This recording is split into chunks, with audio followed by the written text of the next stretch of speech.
That's true. You do got me. Get over here, Marcus. Let me look at you. They don't want it. Tobin and Leroy, ready to deploy. Had to hit it with a little journalism, but that was a decoy. Better have about me, boy. Okay, Leroy and Tobin, hold to the show, man. Still to the stars with the show, and till then his half moon open. Sometimes go taste like a snowman. No proof, I'm a lie about a motor. No proof, like I always wanted him, I never hated him, I never traded him, and if I did, I never ever traded him. What is a star? Like under the city, the driver's side floor. Just a large, so many more, 10 in the more, never a bar. Hey, 10 in the more, 2 to the P. Nothing to you, but it's something to me. Handsome as ever and cute as can be. You can watch us on YouTube with viewing for free. Hey, this one time for the Twitch. This one time for the text. This one time for the phone line. Whole time wonder what they gonna do next. You know, I just wish you guys would stop the quibbling.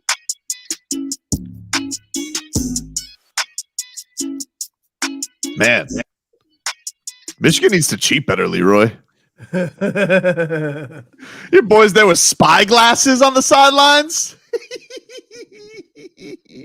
Dude, this is hilarious.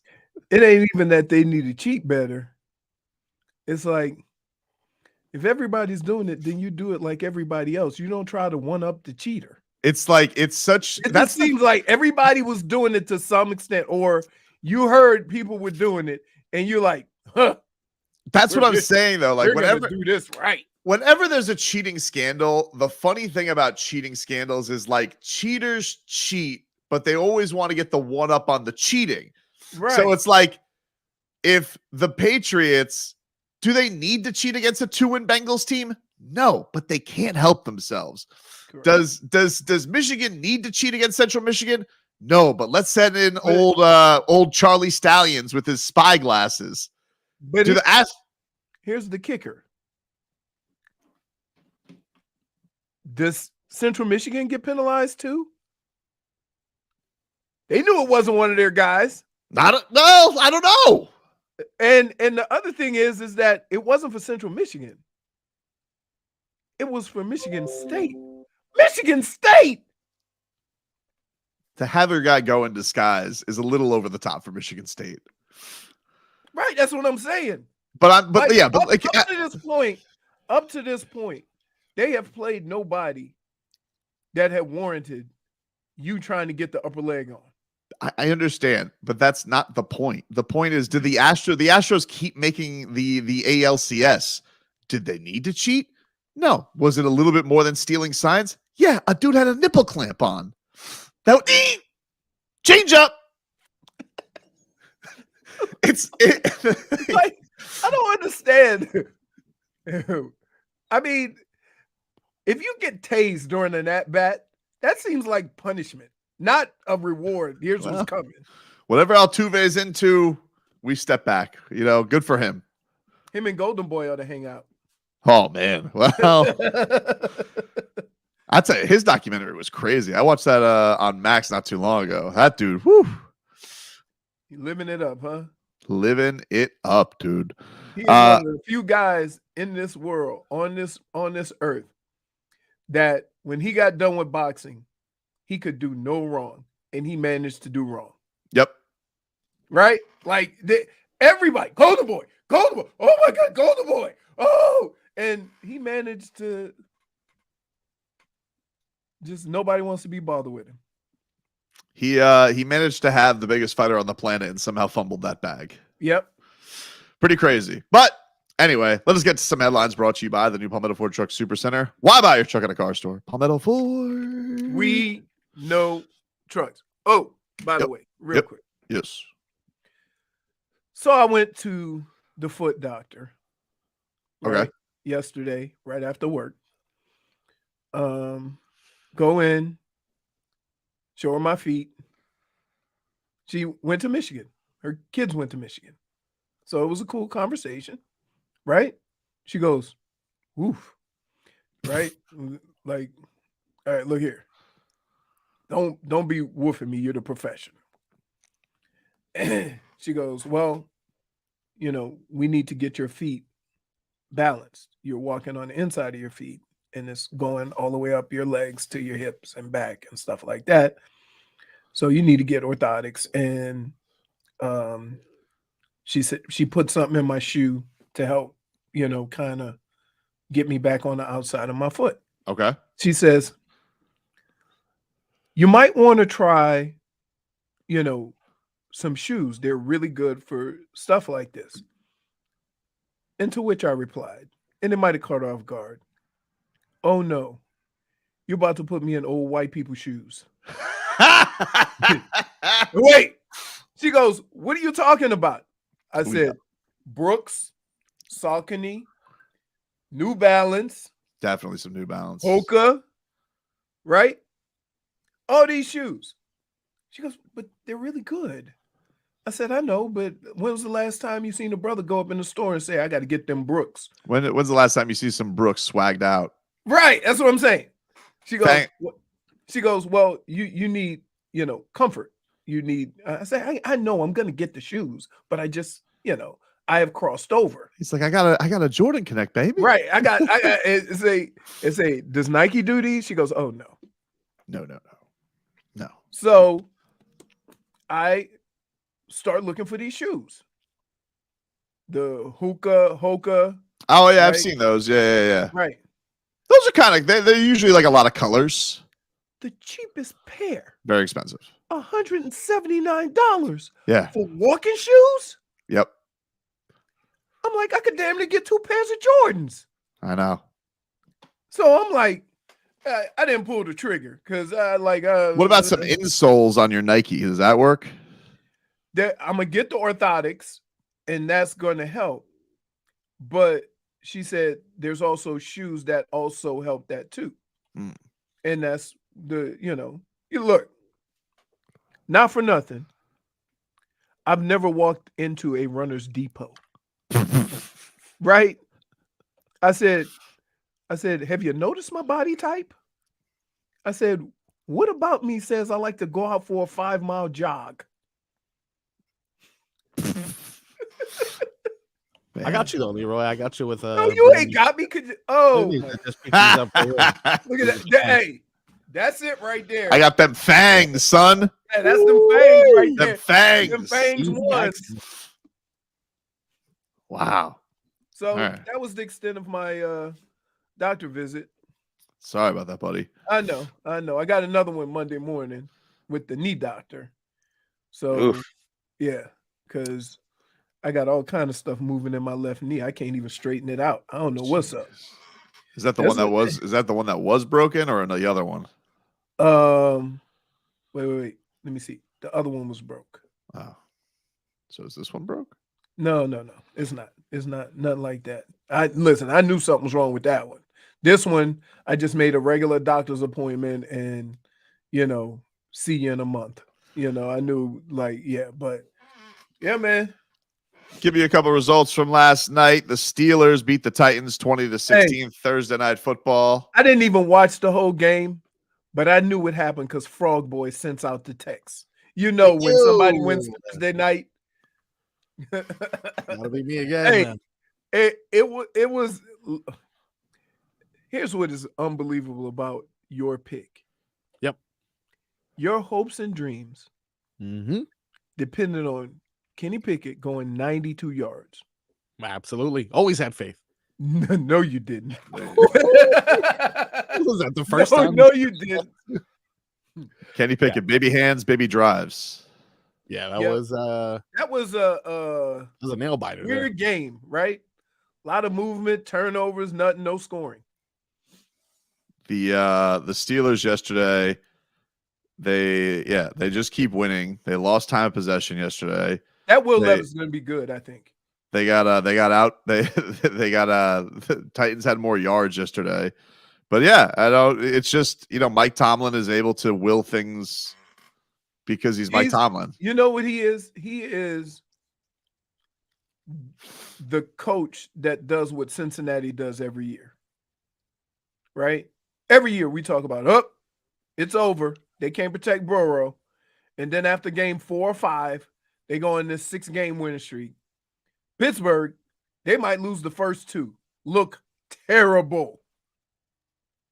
And then after week 15, you're like, also in the hunt, the Steelers. Every year. Yeah, they're not even in the hunt. Like, they're good. They have 5 wins. Right. They're not. I mean, it is, but credit to one. It's amazing that we now look at Cincinnati as that team not to worry about. They'll get it together. Right. That's funny.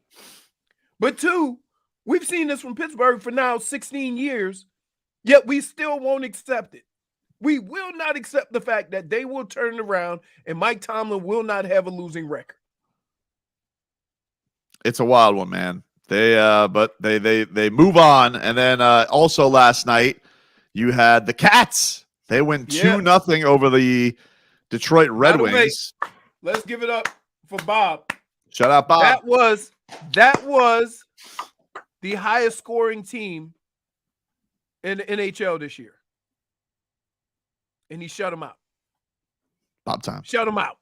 Now, I didn't get to see it because Bally Sports has decided, let's go a whole week without our app working. Let me tell you something right now, Bally. You're on notice?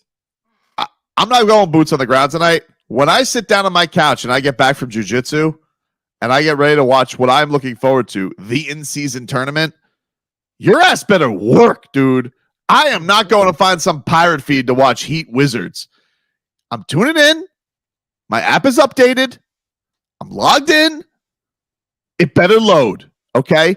None of this hocus pocus nonsense at 7 o'clock. We are again expecting to get it to get. It's embarrassing what's happening to you. Don't lose. I got my cooler ready. I got room in the hot tub. Maybe I might be venturing down, dude. I might have to. Hey, it's nothing like a little hot tub heat. Let me tell you. Now I can only make it to halftime. Otherwise, I might dehydrate out there. Right. But better work. The water's cool.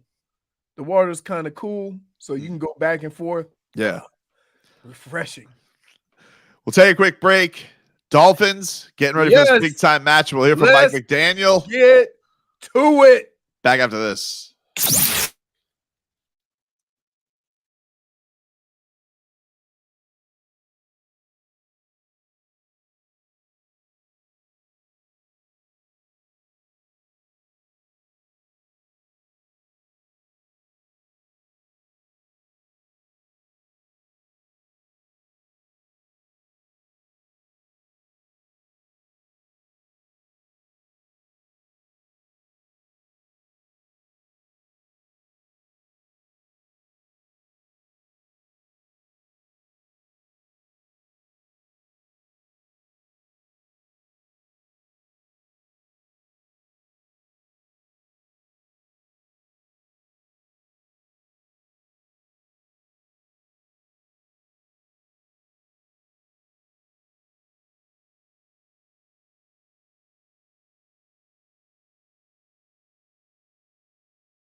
All right, welcome back, everybody. Tobin and Leroy here with you, 560 WQAM. Take you up until 2 here on the program. Miami Dolphins getting ready for a big-time matchup in Frankfurt against the Kansas City Chiefs. So let me ask you. Everybody thinks this is a huge game. Right? Yes. I believe it to a certain extent. Yeah. But it's almost one of those things where you can't act like that. You have to go business as usual. Mm-hmm. That's usually how you get your best results. So that's why you hear a lot of players, a lot of coaches, a lot of people in the building kind of brushing it off. You know what I mean? Mm-hmm. Not brushing off the severity of what this game means instead of going about it business as usual. Right? I think Mike McDaniel kind of ruined it for me this morning, and I was kind of mad at him because, you know, why? Because I like statement games. I like statement games, and I like who's gonna. But why would it here? From Mike McDaniel's point, right? If you put too much stock into the eighth game of the season? Ninth game of the season. Okay. And it doesn't go well. You risk losing your team for the next 2 weeks because they feel like failures. You see what I mean? Mm-hmm. And so you there's a fine line between, yeah, it's a big one, and let's make sure we cross our T's and dot our I's. Right. Versus making it what you want to make it like it's the Super Bowl, which it's not. It's the halfway mark Super Bowl. It's the in-season tournament. It is. It's everything. It's this. You know what this is? This is Joe versus Pro conversation. Perhaps. I mean, I don't deny big time. You know why? Because when I was in my car, a little while ago, I heard the exact same thing coming out of Hollywood. Okay. And that's what it is. Here's the thing, though. Like, when I listen to Mike McDaniel this morning, I'll play you the cut. It's like you don't get to do a B rabbit where you get to take care of the business first, right? Like, you have to go out and let me react to the game how I need to react. And he's trying to blanket all of it. Here's Mike McDaniel. There are a bunch of narratives that occur, whether you win or you lose. I'll tell you what's going to happen with the Miami Dolphins. They lose. We can't beat good teams. We win. We're going to win the Super Bowl. None of it matters. You have to be your best when your best is required. And that's when there's elimination games. So you're trying to build towards that and take advantage of every opportunity to best service yourself for the situation at the end of the season. So, there's a lot made up of each and every game. Quite literally, this is 1/17 of the season. That's how important it is. If it was Major League Baseball, it'd be 10 games. That would be 5 games in the NBA. But at the same time, let's say, for instance, we were able to beat the Chiefs and had the best game of our year this week. Oh, I like that. What does that mean? It means we're 7-2. Oh. That's all. Does 7 wins get you into the playoffs? Probably not. Does it matter if you climax right now and go, cool regular season win? So it's very important, but at the same time, the biggest thing is you're progressing during the season. So when push comes to shove and it's win or go home, which inevitably you're either trying to make the playoffs at some point, it's an elimination game, or you're in the playoffs and it's an elimination game. You better be your best then. There you go. Mike McDaniel this morning from Jersey. See what I mean, though? You're blanketing the whole thing and saying, well, the win or the loss doesn't matter. It's how we respond to it or how we take. It's like, no. if I go to the produce section, right, and I'm picking out a bunch of mangoes, all right, some may be more ripe than others. Some, though, are juicier than others. But it all has the same nutritional value. I get you. But when you get that right one, when it comes to, it's Dude, delicious. hold up. Delicious, right? And so, yeah, maybe it means the same as the Patriots because it's just one game. But some games just got a little more juice to it, Can I just say, you and Mike McDaniel are samesies. What was Juicy. You lost me at Mango. Why?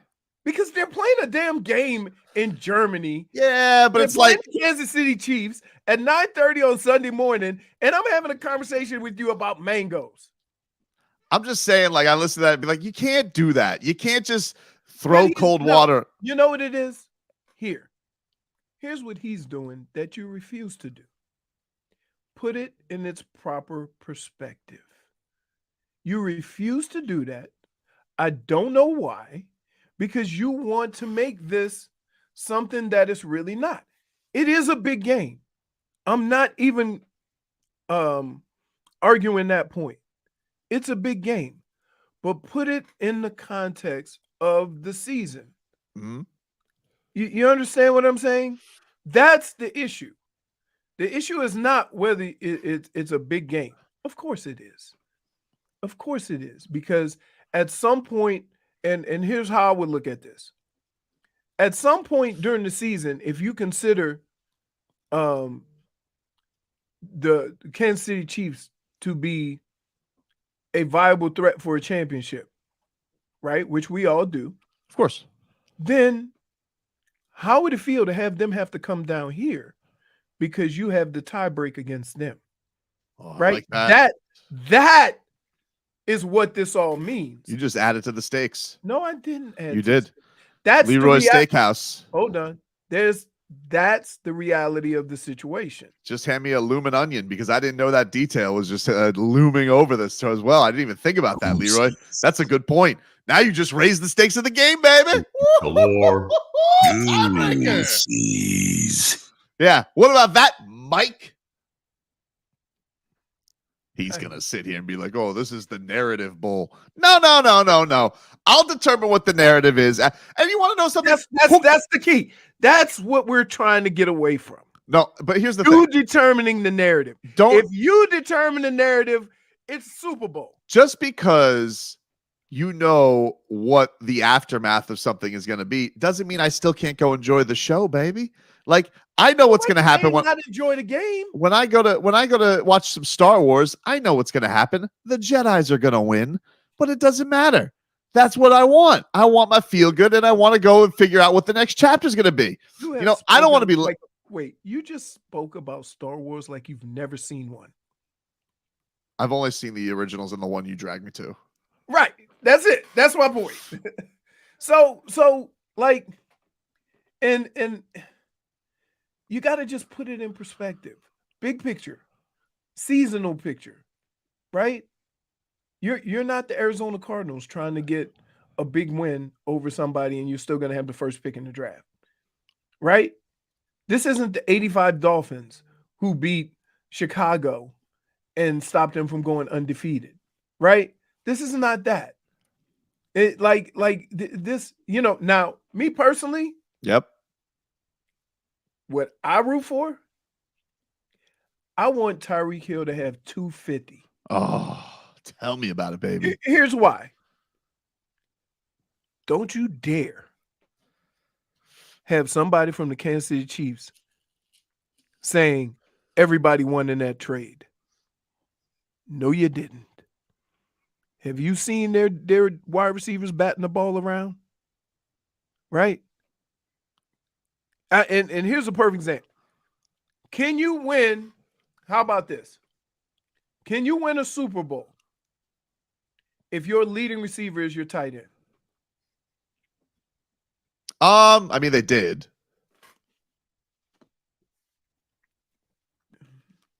No, they did. I mean, huh? No. No, they didn't. they didn't have that great of a day throwing the ball. No, but they won the Super Bowl with him being. I mean, he was their leading receiver last year. Okay. Wasn't there a year where that Tyreek and Travis were 1 and 2 in the league? I think so. Yeah, I mean, like they're ridiculous. I hate that. Listen. All cards on the table. I'm more afraid of Tyreek Hill than I am of Travis Kelce. Of course. Okay. He's terrifying. Right. I don't care what the numbers look like or whatever. When you game plan, right? It's something about game planning for a guy that can do what Tyreek does and somebody who you scheme open like Travis Kelce. He's an amazing player, but it's a different deal. It's one of those things where it's like, I get it. I've had this argument because the guy I do the show with on Tap Tat's a KC fan. I'm like, there's no way you don't miss it. Like, I get it. You have a Super Bowl, but like, how do you not like you're banging your head against the wall with these receivers every week? You have the greatest receiver. You had him, and he's done something in 8 games nobody's ever done. It's 1,000 yards. Right. 1,000 yards. Right. In 8 games. Right. That's crazy. Right. No, again. So while we have this narrative of what this game is, right? I'm more interested in seeing, okay, I want to see them perform to the level of the competition they're playing against. Meaning that you're playing the Super Bowl champs, right? Yep. I want to see how your best matches up against them. I want to see them come out of the gate and throw the first punch. I think that they have been on the back foot in both of these games against the Bills and the Eagles. They had to fight back. They really didn't do it against the Bills. And so, then what? Yeah, is this going to be your defer? They're not going to do that though. I know. They're not going to do that. Then okay, like what? Like this is a if they do it, they'll be very hyped up. What you're saying fits my narrative. Don't defer. Dade South says Tobin's 0 for 2 in analogies today. I don't understand. Like, how do you guys not understand the mango analogy? No, dude. Yeah, let's not forget Ralph from yesterday. You've had a week. You need to go back into your analogy book of tricks and pull out some new ones because you've had a bad week. I don't think I have. You're the only one that doesn't. That can't be the litmus test. Whether you think you're funny, no. Take a quick break. Back after this. Previously on Tobin and Leroy. You ever go to like a dinner party and you're making fun of Ralph because like Ralph's wife cheats on him and we're all just like Ralph never saw it coming. Wow.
All right, welcome back.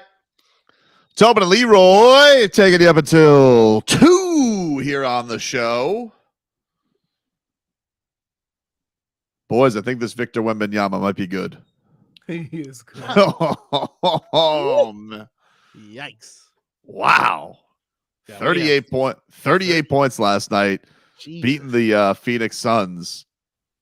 Yeah. Crazy. I think he's come a long way since the Britney Spears debacle. Remember when I thought I'd be able to like scare him at the free throw line? I don't think that's gonna work anymore, dude. He's good, man. He's good. We should still get the message to Heat game ops. Like once they come down here, that they should play the Britney Spears stinger. Like that needs to be.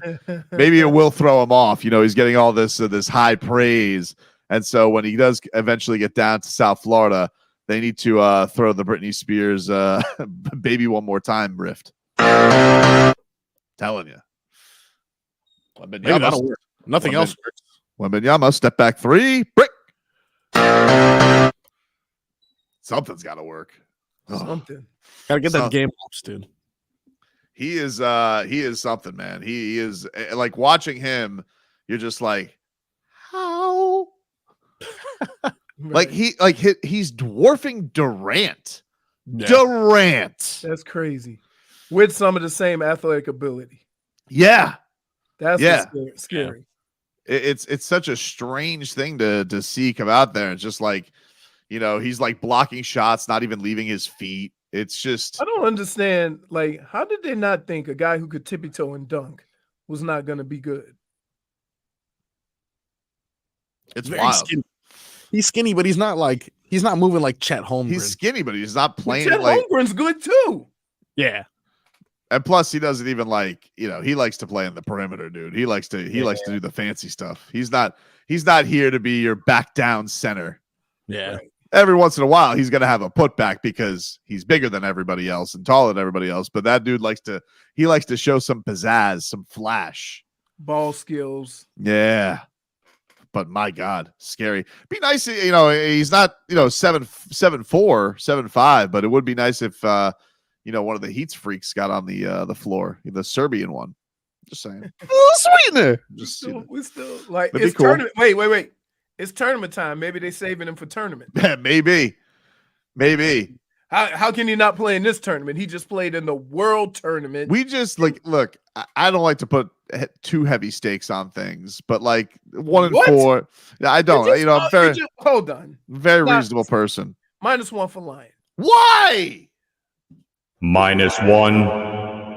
I mean, you just treated the Dolphins, Kansas City, like Super Bowl. For lying. It's a really good game. It is a really Right good before the bye week. Get to sit. Imagine we get to bask in that for an extra week. Oh, game. You only look at it a certain way. what do you mean? What about the other way? Hmm. We're miserable for an extra week. I don't like to put bad vibes in the thought process. You know, we'll deal with. See, my thought is none always, of us have been nicknamed the Mush. You guys gave me that nickname. I don't stand by it.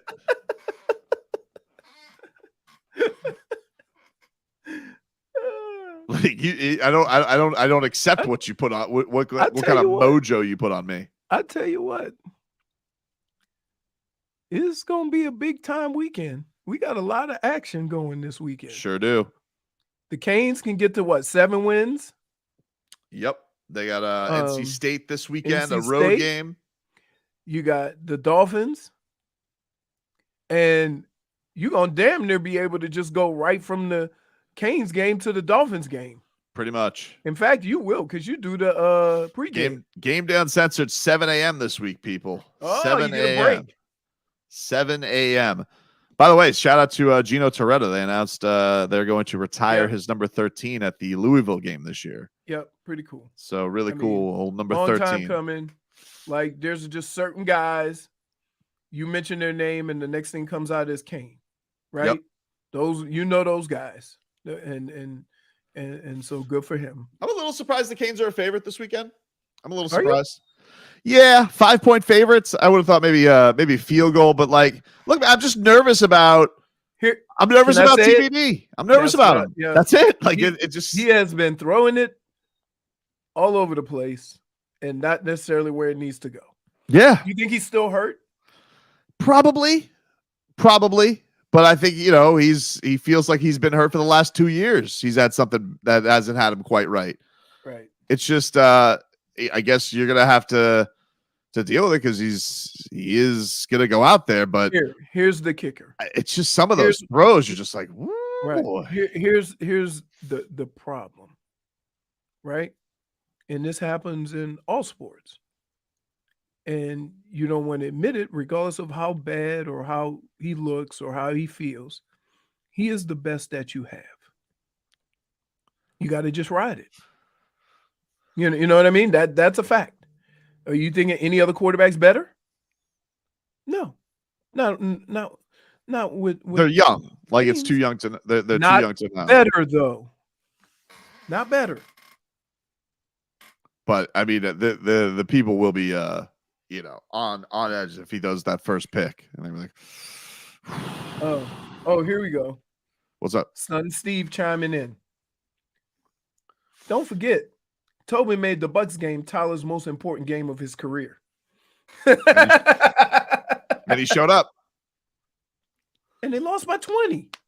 No, they didn't. That's They lost like- by sing. They lost. They almost came back. He was part of that.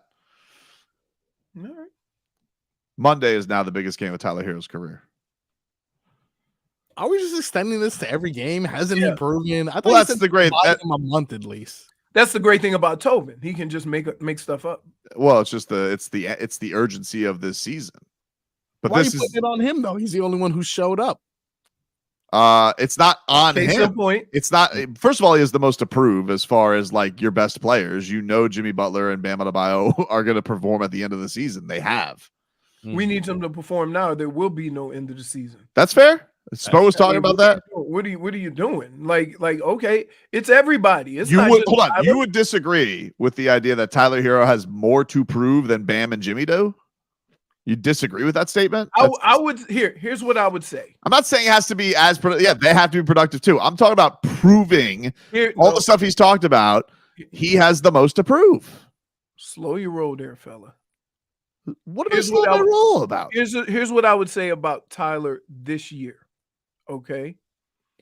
He is being asked to do more. And so we're all wondering how he will respond to that. So far, so good. Okay. But Bam is doing Bam stuff. Jimmy's off to a slow start. Okay. But like Okay. anybody who's going rats off a ship on Jimmy or saying Jimmy doesn't care or any of this stuff. First of all, he's very clearly hurt. You'd have to be a moron not to realize. You have to be a moron not to realize he's dealing with something physically. Like it was very obvious. It's been very obvious on his lift. It's been very obvious in the way that he plays. He's trying to get out. I don't know what was up with that Spo lashing out about the injuries the other day, but he's very clearly dealing with something. Are we really going to be rats off a ship on Jimmy mother bleeping Butler? No. Nobody said being rats off a ship. I'm not talking to you. I'm talking to people. Okay, what I'm saying is this. You've called out Tyler as the only piece that's going to be the determination of how this team goes. And I would say that Tyler's played his role pretty good. Bam is doing Bam stuff. Jimmy's had a slow start. It's not on Tyler. It's not. Tyler's played fine. He's had mostly good games. He's had some stinkers in there too. It's 82 of them. You're not gonna. I understand, but you don't have a stinker. I understand, Leroy. He has the most to prove out of those three. You know what you're going to get out of those guys, out of Jimmy and Bam. Not getting them from Jimmy. Yeah, but you know what you're going to get from Jimmy Butler. He's Jimmy Butler. Like if anybody's bought grace, that guy hasn't. No. Yes, he has. Okay. I'm saying to this point right now, with all the stuff you're talking about, Tyler, it hasn't been Tyler. I haven't said it's Tyler. Now, coming off that game against the Wolves, he stunk up the joint. That's why the Bucs game was the biggest. I understand. You've made that response. The reason it was the biggest game though was because he was talking about I'm going to average 25. I'm going to get to the free throw line, and he didn't. In the Bucks game, he did. I was like, good. That's what I'm looking for. Now that being said, Saturday, biggest game of Tyler Van Dyke's Canes career. Can you just leave here? For 1 weekend we leave all Tylers alone? What do you mean? Because you just moving from sport to sport. Biggest game of his career. Biggest game of his career. Right. Like. Yeah, TVD, biggest game of his Canes career coming up. On the road against the Wolves. You feel comfortable saying that? I just did. And you know what I feel? You know what I feel?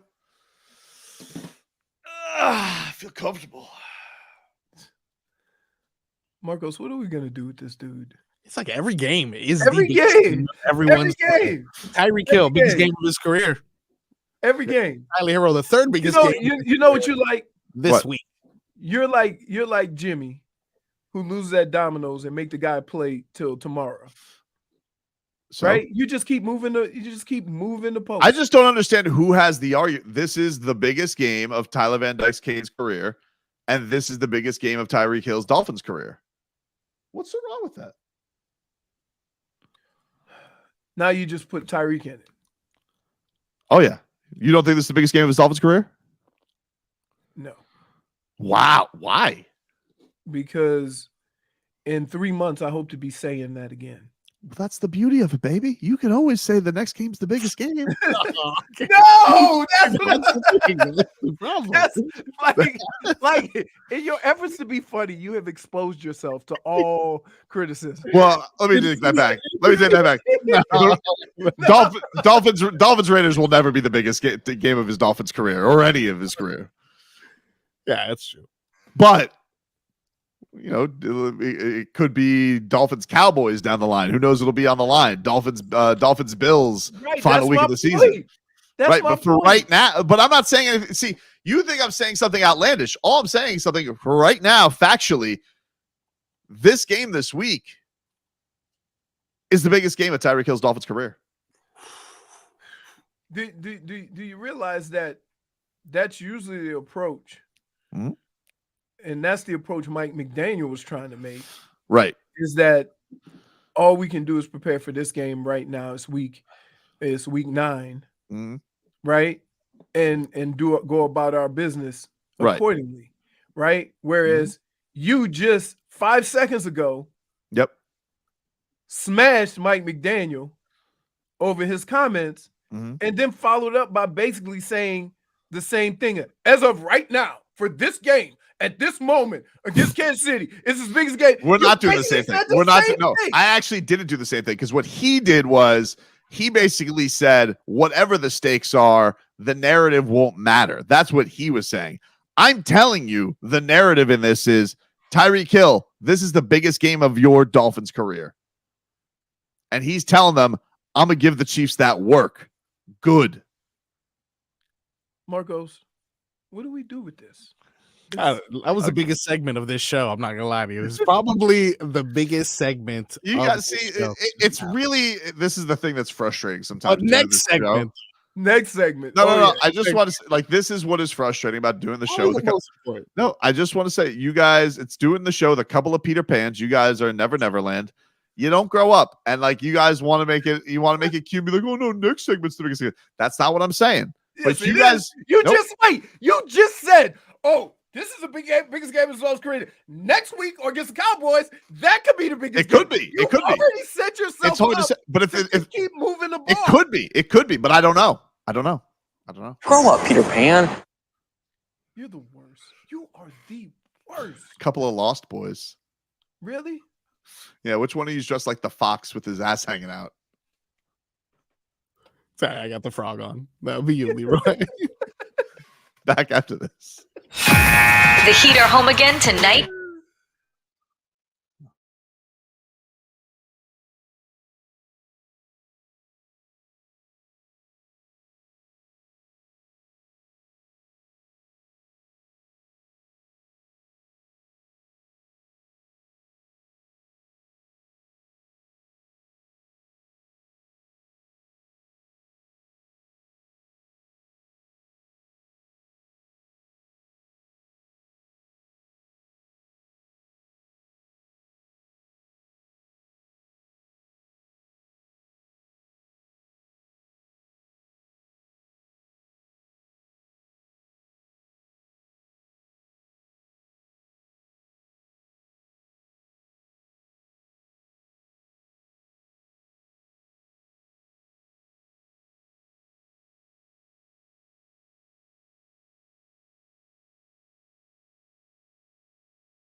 It's our Tua. It's our Tua.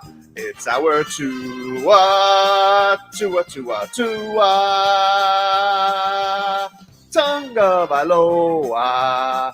Not Tua Tagovailoa. A for effort. Dolphins quarterback. Tua. It's our Tua. It's our Tua. Tua. Tua, Tua, Tua. Tua, Tua, Tua. Can go to hell. Tua Tonga Valoa. Dolphins quarterback. Daddy loves you guys. Our Tua with Tobin and Leroy. Check the history of food.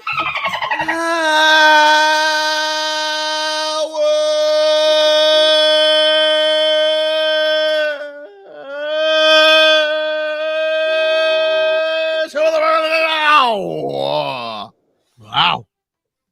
Tobin and Leroy here with you, 560 WQAM, taking you up until 2 here on the program.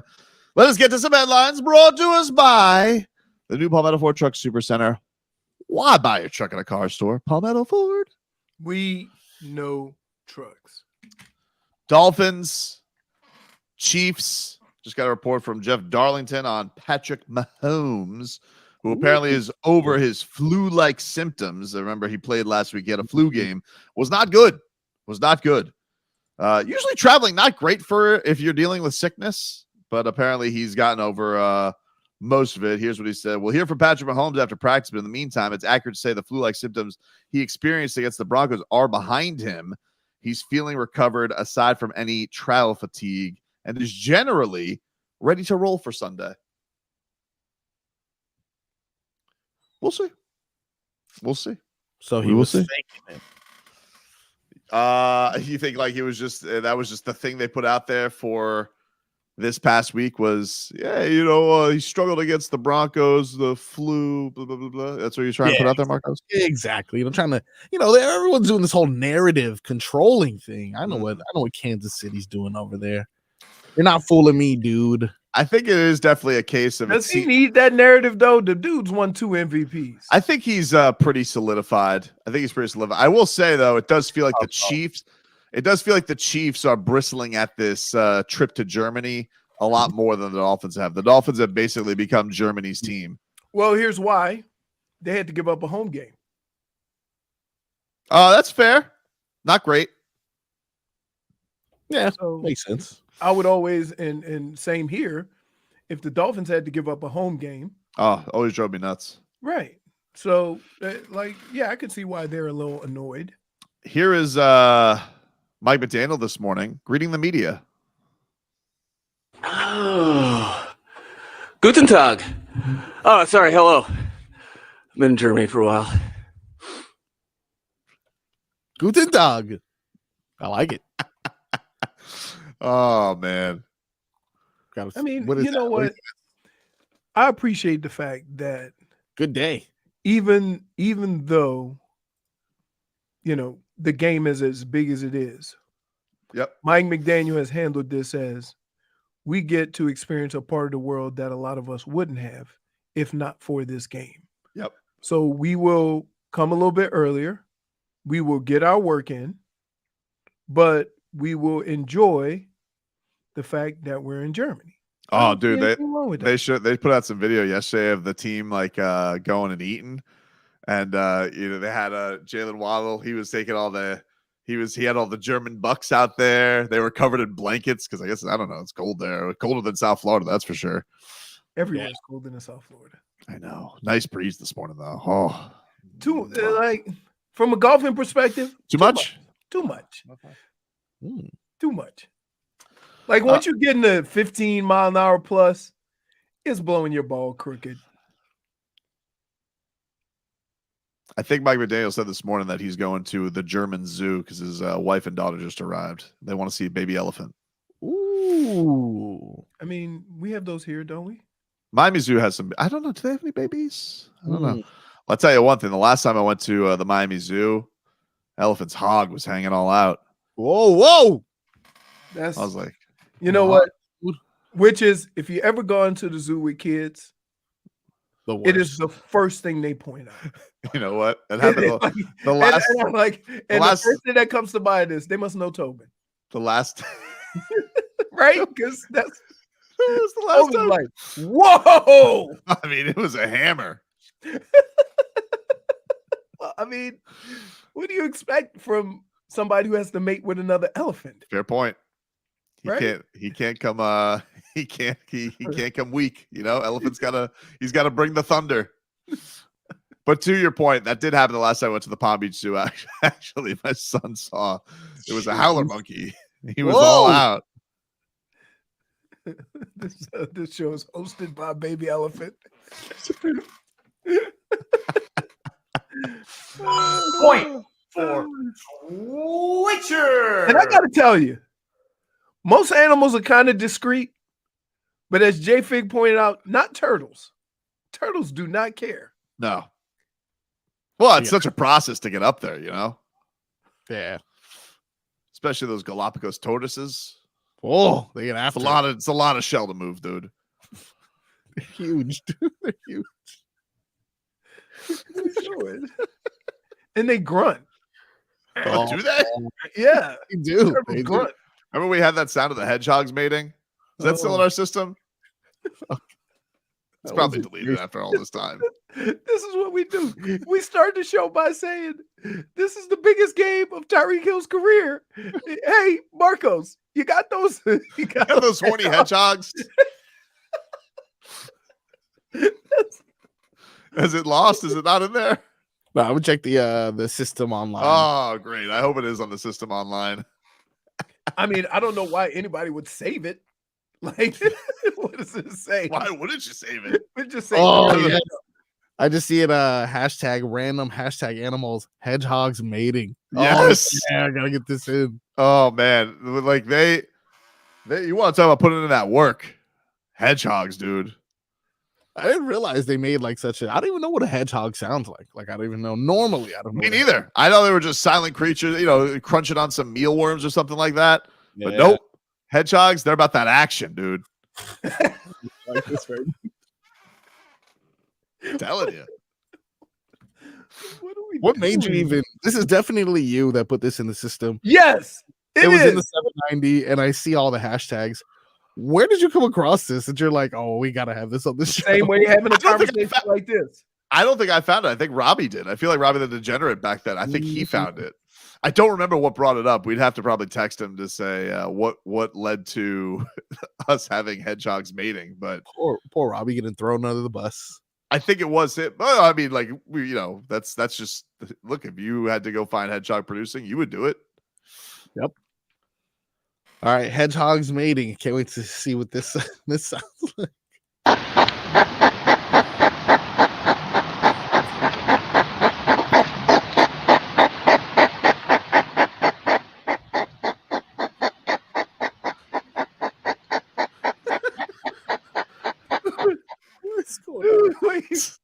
First of all, somebody need to check that little hedgehog's heart. Boy, it didn't work. Tell you one thing, dude. That's gonna be me if the Dolphins beat the Chiefs this weekend.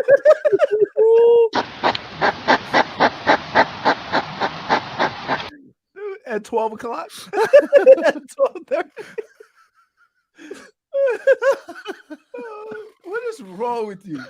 And I'm pretty sure D is really appreciating this conversation right now. You know, like somebody's gonna come up to her and say, "Hey, if the Dolphins win,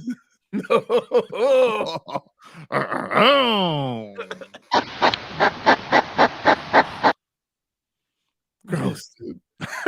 It's funny because your nickname is Hedger and James. Like that's like, yeah. You know, I gotta switch it, dude. Now this is the only thing I'm gonna think of. And while it lasted, no, it does grow on you. It does. Like, he's like, Waddle Baby Waddle says, "Happy Football Friday, everyone." Exactly, exactly. dude. From hedgehogs to cheetah. We'll hear from Tyreek Hill on this matchup coming on up against his former team, and that's next.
All the haters wanna check.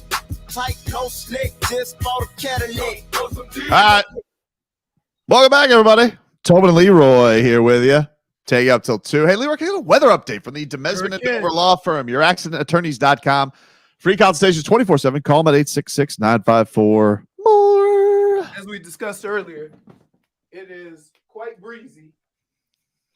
Continuing on that last few days, probably 15 plus miles an hour gust and a little bit higher than that.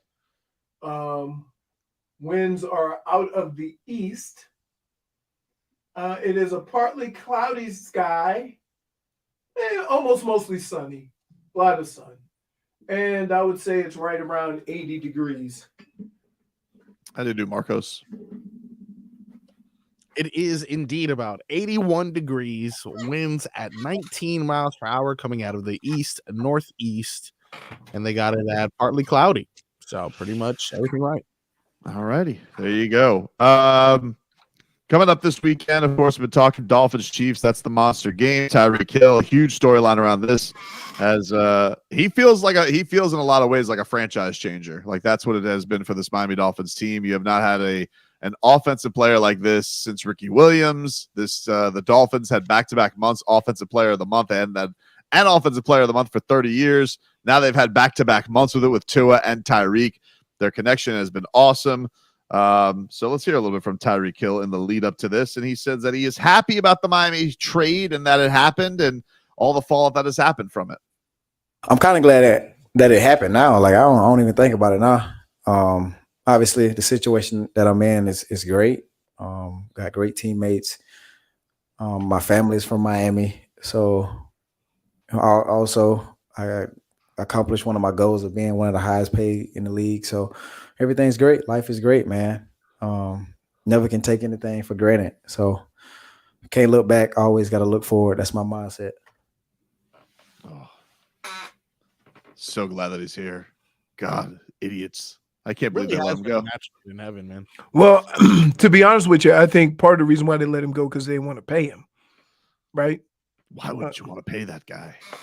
Because I think sometimes you get caught up in a system, right? And I don't know if they ever thought Tyreek Hill could be this, right?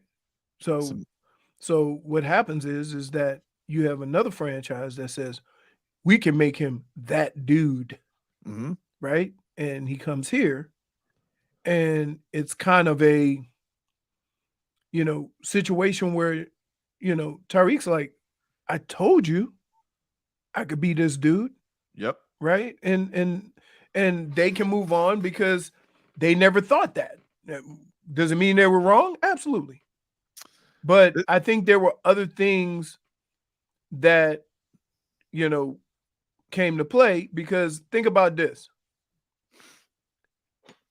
No matter how well Tyreek would have done in Kansas City, he could have had the same 1,000 yards, right? They would have said it's Patrick Mahomes. Yep. And here he can say it's Tua, but it's him. You see what I mean? Look, it is Tua too, but he came here talking up Tua when everybody said he was crazy to say anything and he put anybody in the stratosphere of Patrick Mahomes, even if it was just in the talk of accuracy. People got really mad about that.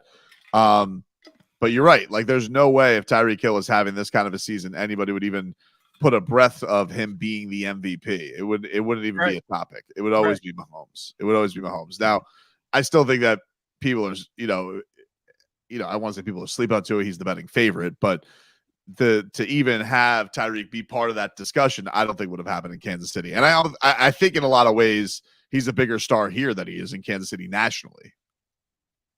Yes, absolutely. Absolutely, because it's a whole show, right? Yep.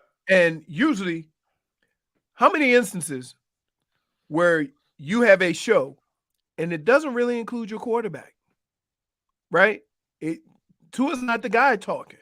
It's always, what did Mike McDaniel have to say? What did Tyreek have to say, right?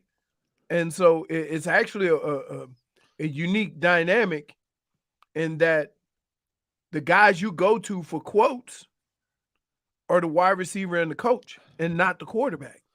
Here is Tyreek Hill. Said no emotions this week. Not an emotional week for him. Oh, I don't think so, because I want to beat them. Well, we want to beat them just as bad as they want to beat us. So, no emotions. Only for me. I'm gonna have goosies. That's it. That's you. Yeah. That's you. I'm telling I'm you. gonna sound. Here, I'm gonna sound. Lesson learned in all of sports. Yep. Everybody can take this. No matter how or what is at stake, right? You have to go business as usual in your preparation and you're getting ready for whatever it may be, right? In golf, for example, one of the biggest things that you learn in golf is a 5-foot putt is a 5-foot putt, right? It doesn't matter what the stakes are.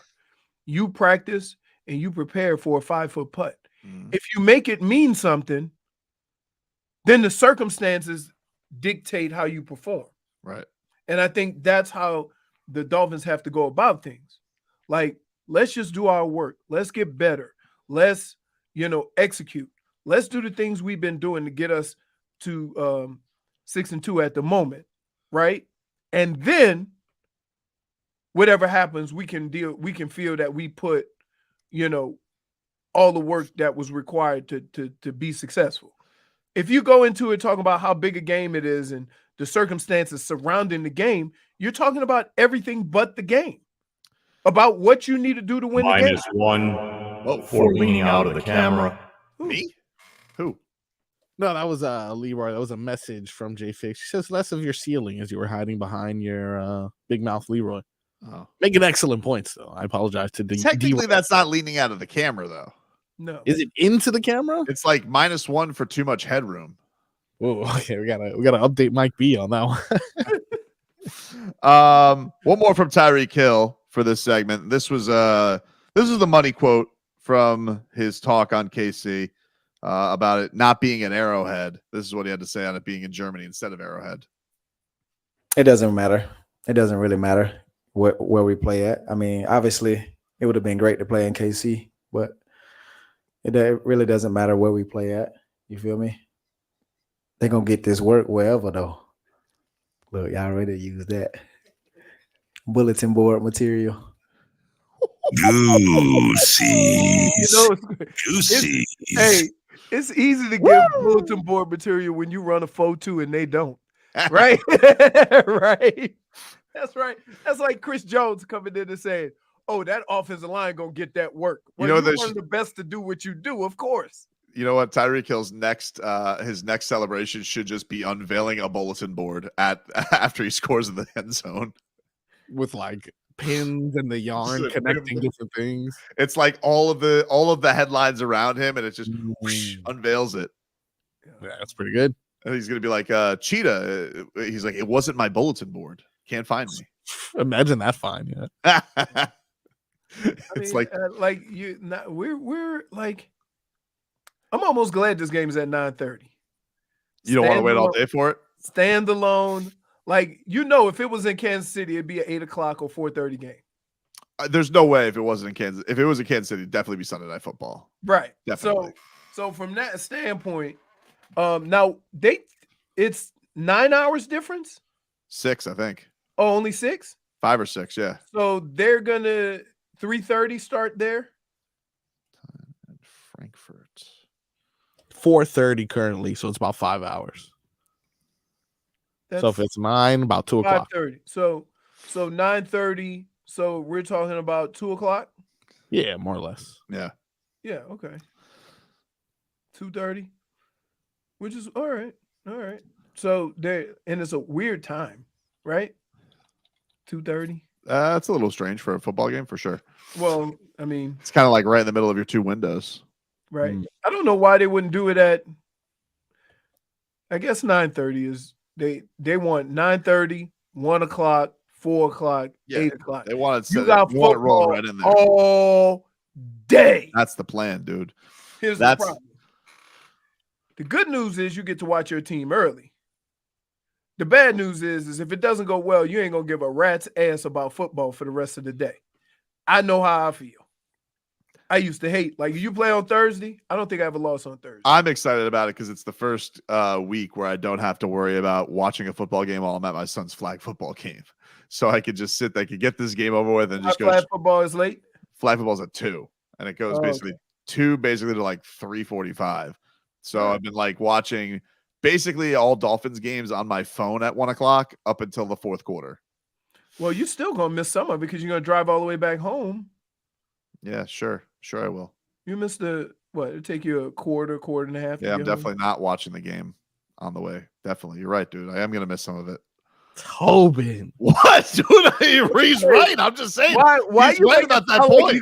Like, as soon as Tobin heads home, a little radar is going to pop out of his sunroof. He's totally right. With a flat screen TV on the passenger seat. Right, dude. He's totally spot on with that. I got to listen to Joe and Jimmy, dude. You know, that's what I got to do. You're right.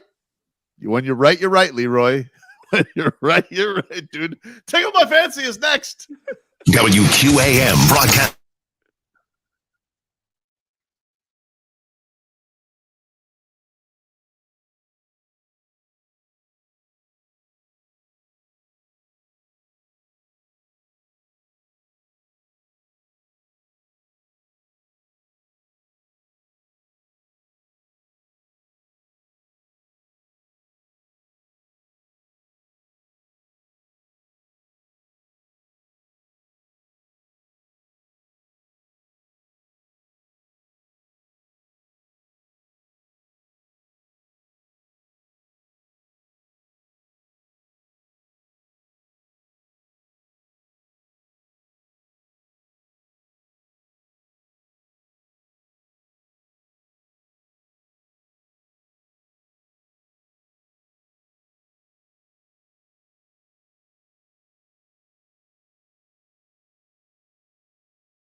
Fancy, huh?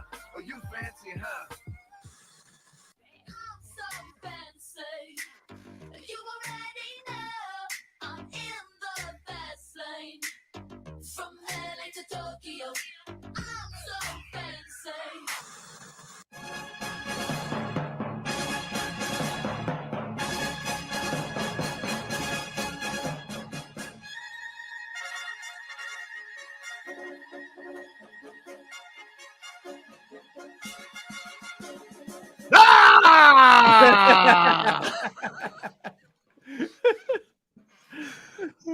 It's like trying to get it. It's like JFig and I battling to get into a car. Welcome on in, everybody. It's time, ladies and gentlemen, to Tickle Leroy's Roncy. I have a feeling there's going to be a lot of tickling. Yeah, dude. It could be. It could be the case. So let's start it off bright and early in the morning. 9:30 a.m. Leroy, the Miami Dolphins take on the Kansas City Chiefs. The line, by the way, down to KC -1.5. So money coming in on the old Finskis. Must see TV. My fancy is tickled. Absolutely. Probably been talking about this game a lot more than we should have when Tyreek got here and the schedule came out. Mm-hmm. But they're the Super Bowl champs. So there is no greater test than playing the champs. And so I get the fact that, Tyreek is, playing his old team and blah, blah, blah, blah, blah. But for the Dolphins, for the organization, this is a test to see, are we amongst those teams? Do we have a chance as we improve and continue through this year of being able to compete with the best? I get it. We're getting into November and December and January. So this is kind of where you want to pick it up a little bit. I'm not putting a whole lot of stock in them losing to the Bills. Not putting a whole lot of stock in them losing to, the Eagles. The Bills you got to play again. So all that can be fixed. But this, an AFC opponent, a perennial contender, right? There's almost a part in the season that everybody has in any sport where they ask you, when was that moment? When was that moment that you realize that everything you're doing is working and all you need to do is perfect that, right? We're to the part of the season where you're starting to get into double-digit games and getting on the backside of the season where you need to start seeing some of that production against the elite teams. So while we talk about Patrick Mahomes and Tua, I think whoever has the best defensive day is the one that's going to win. Can the Dolphins defense shut down Travis Kelce? Can they slow down Mahomes? Can they get in his make him uncomfortable back there with the pass rush? Can the offense, who has, a couple of guys coming back, can they handle Chris Jones? Can you handle the distraction of Taylor Swift? Is she going? I don't know. Well, Marcos, this is what this dude does. He is the anti-football team, right? Because what does a football coach and a player say? We can't let all those distractions get to us. We got to go prepare for a game, and we got to play our best football. That's it. That's all they talk about. Tyreek Hill knows it's a problem. Did you hear Tyreek Hill on the Swifties? He's not talking about Travis Kelce and Taylor Swift. He says it's too much of a dangerous topic to step around. He's not going to do it. Here's Tyreek. You don't want those Swifties after you. Jalen Waddle said yesterday he is a Swiftie. Are you? And what do you think of that relationship for your boy Travis? I'm not getting into that, bro. That's a dangerous crew. I'm not getting into that. No comment.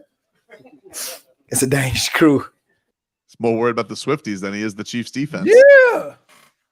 So all that other noise, all that other nonsense, all those places that you live in, Tobin, they have to ignore all that and just go play football.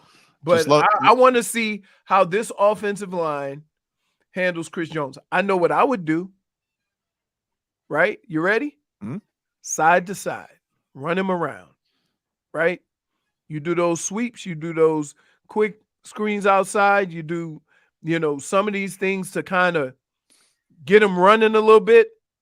And then, straight downhill right at him.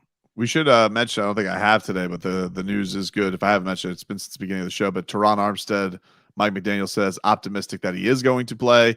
Connor Williams is going to play. Robert Hunt looks like the man who's going to be out this week. Robert Jones going to play in his place at right guard. Well, is it addition by subtraction? No Liam Eichenberg? Well, Leroy at 1:00. The Minnesota Vikings, who are starting something called Jaron Hall at quarterback, take on the Atlanta Falcons and Taylor Heineke at QB. Tickle fancy? No, not fancy, not tickled. Okay. Fancy, not tickled. Kirk Cousins is done. I'm done. The Arizona Cardinals at 1-7 take on the Cleveland Browns, who are more than a touchdown favorite. Leroy, does this tickle your fancy? I picked them and I'm terrified. That's a lot of points. But Arizona's really bad, right? Really bad. So is this Kyler Murray's debuting this week, though, right? Isn't it? Is he playing? I think so. I think he is. I think so. We'll see. I didn't want to pick this game, but I did. Of course, my fancy is tickled. I'll be watching. My fancy is tickled. Yeah, I guess they haven't. I don't think they've announced it yet. It's going to be either him or a Clayton Tune in the middle of things. But yeah, it just says he's not on the injury report, which I guess is that's because he just got back from IR. Well, maybe he's just inspired by your stuff. My guy, that's my guy, Kyler Murray. Me and him, samesies. That's my guy. That is my guy. Anyway, what about is Deshaun going? Yes. All right. Yes. To what extent? I don't think anybody knows until he actually starts playing football. But I'm telling you, though, I would not be surprised if he has shoulder surgery after the season. Oh my God. That's how these things work, man. You can't a shoulder and an AC joint on a throwing arm. You could feel great and you could throw 4 or 5 balls in practice and look good. But it ain't the 20 or 30 or 35 you're going to throw in a game and you're not getting hit or tackled. So it's I hope he plays and I hope he can finish a whole game because they need him, for the long haul. But at the same time, I do realize what type of injury he has. And it's you're one little bump from being at square one again. I feel like I know the answer to these next 3. So let's try and crank through them quickly. Rams, Packers. No. Fancy, not tickled. Commanders, Patriots. You messing with me right now, aren't you? Fancy, not tickled. Bears, Saints. You were correct. Keep it moving. Oh, who cares? Buccaneers, Texans. What time? 1:00. No. Fancy, not tickled. Last one of the 1:00 slate. The Seahawks visit the Ravens. Seahawks 5-2, Ravens 6-2. Ravens are 6-point favorites at home. Yes. I'm very intrigued by that because I watched the game last week and there was, they did a lot of good things, but I do believe that Baltimore has more weapons offensively than the Browns. 4:05, Leroy. The Indianapolis Colts take on the 1-6 Carolina Panthers. Take your fancy? Okay, moving on. Fancy not tickled. 425. The New York Football Giants take on their former linebacker and head coach Antonio Pierce and the Las Vegas Raiders. Take your fancy? I'm still trying to get over how in the hell, after what happened in Vegas, are they favored? Is that because who's the quarterback again for that's DeVito. Danny DeVito? Danny DeVito, yeah. Yeah. No, I'm not interested, but it should be I mean, the final score might be 10-7. Yeah, pretty much. All right. Enough of this nonsense. Leroy, 425. The Dallas Cowboys visit the Philadelphia Eagles. Philly's a 3-point favorite at home. Take your fancy? Yes. Very The much game's good. so. Good. That's a good game. What My the fancy Dolphins is have been tickled. what the Dolphins have been experiencing this year, the Cowboys have been experiencing for the last 5 or 6. That they can't beat a good team? Right. Warranted. It's been a long time. It has. And like, unlike the Dolphins, I think they've won the division and had first week buys and stuff like that, and they still can't win a playoff game. Sunday Night Football, Leroy. The Buffalo Bills take on the team that's kind of the opposite of them when it comes to seasons, the Cincinnati Bengals. Yes. Cincinnati is a 2-point favorite at home, prime time. Does this game tickle your fancy? Yes. My fancy is think, tickled. Not for nothing, I think Cincinnati is going to destroy him. Ooh. I do. I just think Cincinnati, you know what happens with Cincinnati. They start off slow every year, and then they get going. And when they get going, they're good. They're good. They're good. And Buffalo, we still trying to figure out what they are, right? Always. Right. We still call them the Josh Allens. They're pretty good defensively, but I just think that Cincinnati got too much for them. Finally, Leroy, Monday Night Football. The Los Angeles Chargers head into MetLife Stadium to take on the New York Jets, and they are 3.5-point road favorites. I ain't buying it. Me neither. I ain't buying it. Fancy not tickled. Although I still do believe that that's going to be the next team that that Jim Harbaugh coaches. Just my own feeling.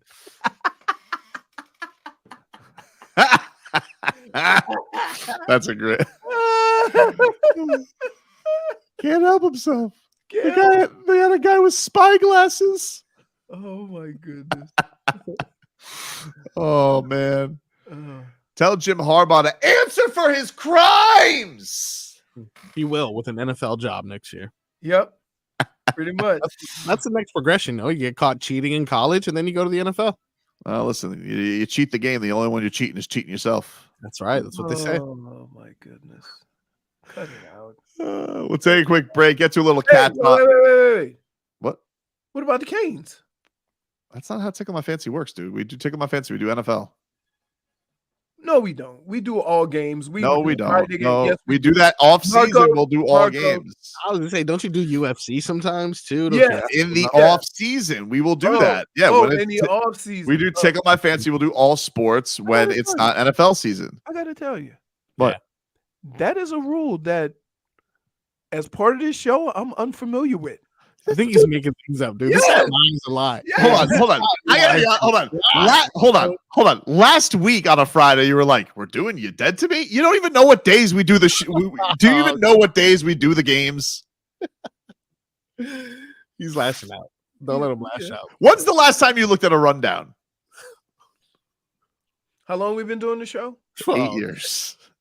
I accidentally came across one, maybe a year ago. Fine. Does Canes NC State tickle your fancy? Yes, Saturday night. My fancy is tickled. Yeah, 8 p.m. 8 p.m. They play a lot of night games. Yeah, no, ACC network. which means we get to hear, oh, would you like an Irish potato parlor? Whoa, can I tell you?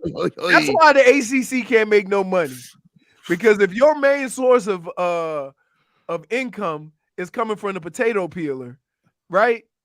I mean, holy smokes! I need to go to like channel 1390 or something like that. The infomercial commercial. Those commercials are the ones you see for the ACC network. My son actually got taken in by an infomercial recently for this indestructible flashlight. Like the whole point was, I don't know how bright it is, but the guy ran the flashlight over with a truck and it survived. He goes, I want that for Christmas. I was like, really? Pretty good though. Hey, What do you need? What do you need a flashlight First of for? all, I'll take it. You should know.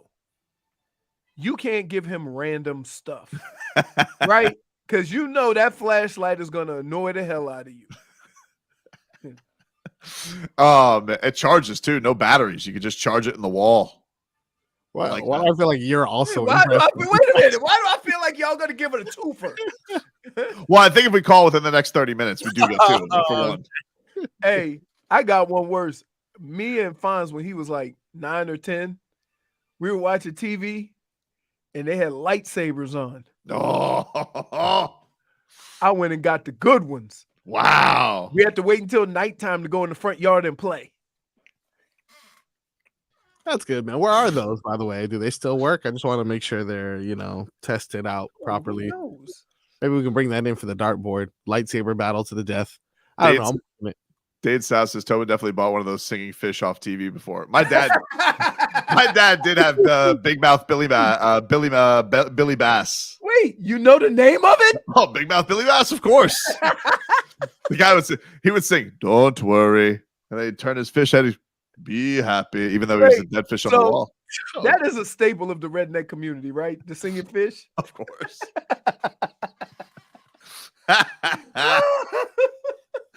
Take a quick break. Back after this. The Heat.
Welcome back, everybody. Tobin and Leroy here with you.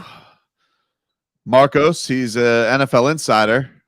He's off to a 1-0 start already this month after leading the last 2 months. That's why we call him Chris Whartonson.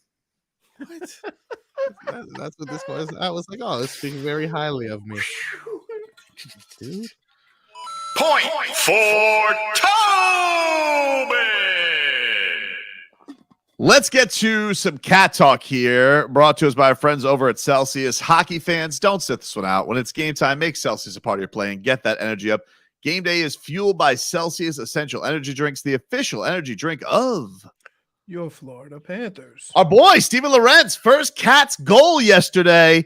Put the Cats up 1-0 near the end of the second period. And weird goal, goes top shelf, kind of hits the glove of former Panthers goaltender James Reimer. Optimus Rhymes was in net. So it hits his glove, but trickles off and goes off his ass and then goes in for the goal. Here is Doug Plagans. Into the final minute of play we go here in the second. Mikkola Lawrence left side heads in, left circle shot, and Reimer had it bounce away. It's loose, poked it, they score! And Ryan Lomberg was crashing in. Not sure if he got a piece of it or if it went off that bounce. Stephen Lawrence put it on net. If it's Stephen Lawrence's goal, it's his first as a Panther, and what a time to get it. 51.1 seconds to go in the second, and the Panthers strike first. There you go. And that's all they really needed up into the end. Bob was a wall. They got an empty netter towards the end. 22 saves last night for Bobrovsky. Here's the final call. Hall up the boards, Comfort, backhand rink wide, taken away at center, and the puck played to the near boards by Barkov. That's going to just about do it for this one as Barkov hands it off for Verhaeghe. The final seconds tick away, and the Panthers get a 2-0 lead, a 2-0 win here in Detroit. So the Panthers lock it down late. They secure the 2-0 victory here this evening. Sergei Bobrovsky, a 22-save shutout, his 39th shutout in the National Hockey League. The Panthers take care of the Red Wings tonight. 2-0, the final score, as they extend that lead late and lock it down. And, well, they gather another victory, and this time a big win over an Atlantic Division foe here in Detroit.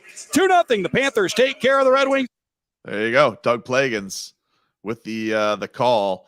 And let us go to the Cats locker room, and we'll hear from our boy Sergei Bobrovsky. We love this guy. Sat down with him many a times. Leroy now loves him. Leroy impressed by. I like this year where Leroy's very impressed by Sergei. He's seen him live in action. He's spoken to him. Hey, focus. Hey, I'm telling you, that game that I saw with some of the shots he was stopping, I'm like, whew. Very, yeah, crazy. Here's Bob after the game. Bob, tonight, game number 650 for you of your career, and you get the shutout. What is the significance of an accomplishment like that, and to win the way that you and your teammates did? Yeah, it's a great win. You know, they are obviously you don't think about too much about the career achievement and your personal achievement. I think we all focus now on the standings, and that team is ahead of us, so we have to catch them and beat them. You know. So they had a good team. That's I thought guys played solid game throughout the all zones. You know, good forecheck, good neutral zone, and good defensive zone. So it's a good win. Yeah, we'll move on. 5 for 5 on the PK. We know that's been a point of emphasis for the team. What was your mentality, just staying focused during those times? Yeah, that's as you say, staying focused, stay with the moment. You know, we got our trigger points, and I thought the guys did a great job with the pressure and take away their time and space, you know, from their top guys. So it's huge for us, as you mentioned. As a team, 6 points in 6 of the last 7 now. How do you feel like you guys are kind of building here early on this season as a team? Yeah, things coming together for us slowly. You know, we build the chemistry, we build the atmosphere in the locker room, and it's great to be part of it. There you go, Sergei Bobrovsky. You know, it's not a Bob interview unless he says the word. Focus. Oh my goodness. Let's get to some. He's been playing well. So I can't even. That's your guy now. Huh? That's your guy now. I mean, Sat down with him. Wasn't he a delight? That accent.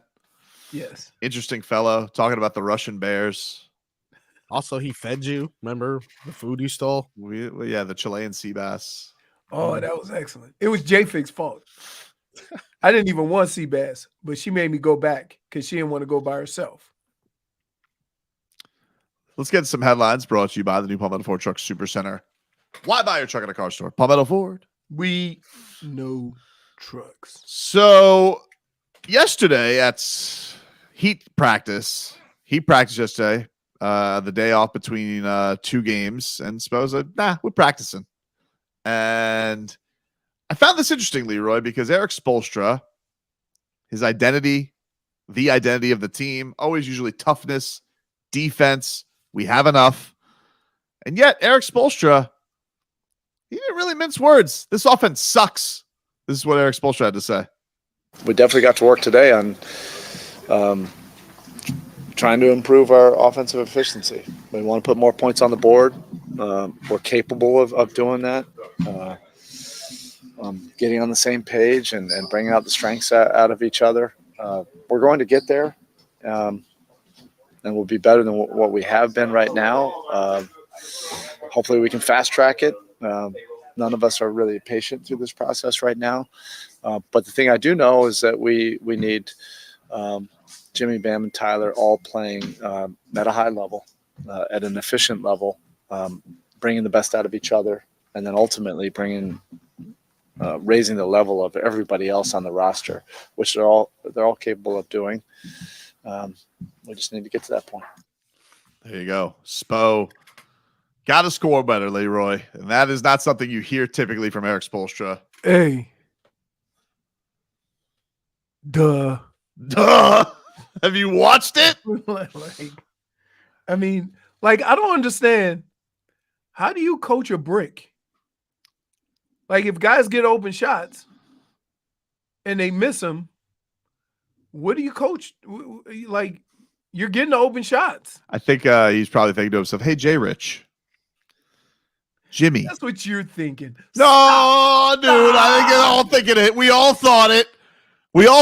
Jay Rich at the end of that game, heaving up the three. We're like, oh, we know this is going to go. And we told you the calendar with Jimmy, it's a 3-point shot for Jimmy in November. It ain't daylight savings yet, Jimmy. Usually we need to spring forward for Jimmy Butler to start hitting threes, Yeah.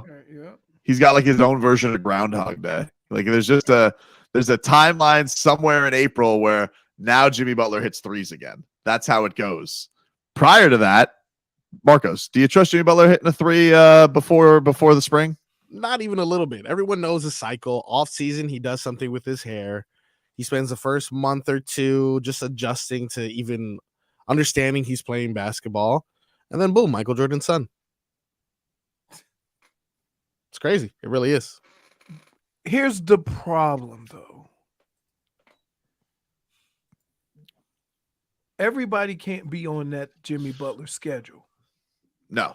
And it almost seems like there's more than just Jimmy on that schedule. I think that it's an interesting thing because this is usually a team that does share the wealth and enjoy each other's success.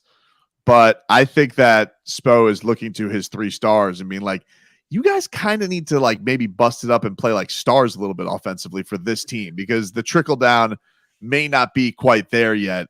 We got old guys, young guys, Caleb Martin's hurt. And so, yeah, those 3 guys who all averaged 20 basically last year, 21 points, like, hey, someone's going to probably have to be in the upper 20s. Someone's going to have to maybe be at 24. Somebody, like, the lifting has to be heavier. And I would say, it's probably got to, and Pat Riley called this out before the season. He's like, it's probably Jimmy. It's probably Tyler and Bam who got to do it. Yeah, but if they're doing it as of right now and Jimmy isn't, what are we just going to wait? I don't know. You see what I'm saying? Because you're not winning games. Like, and Jimmy's usually very aware of the circumstances of what's going on. So if he's banged up a little, if he is banged up, then he's got right.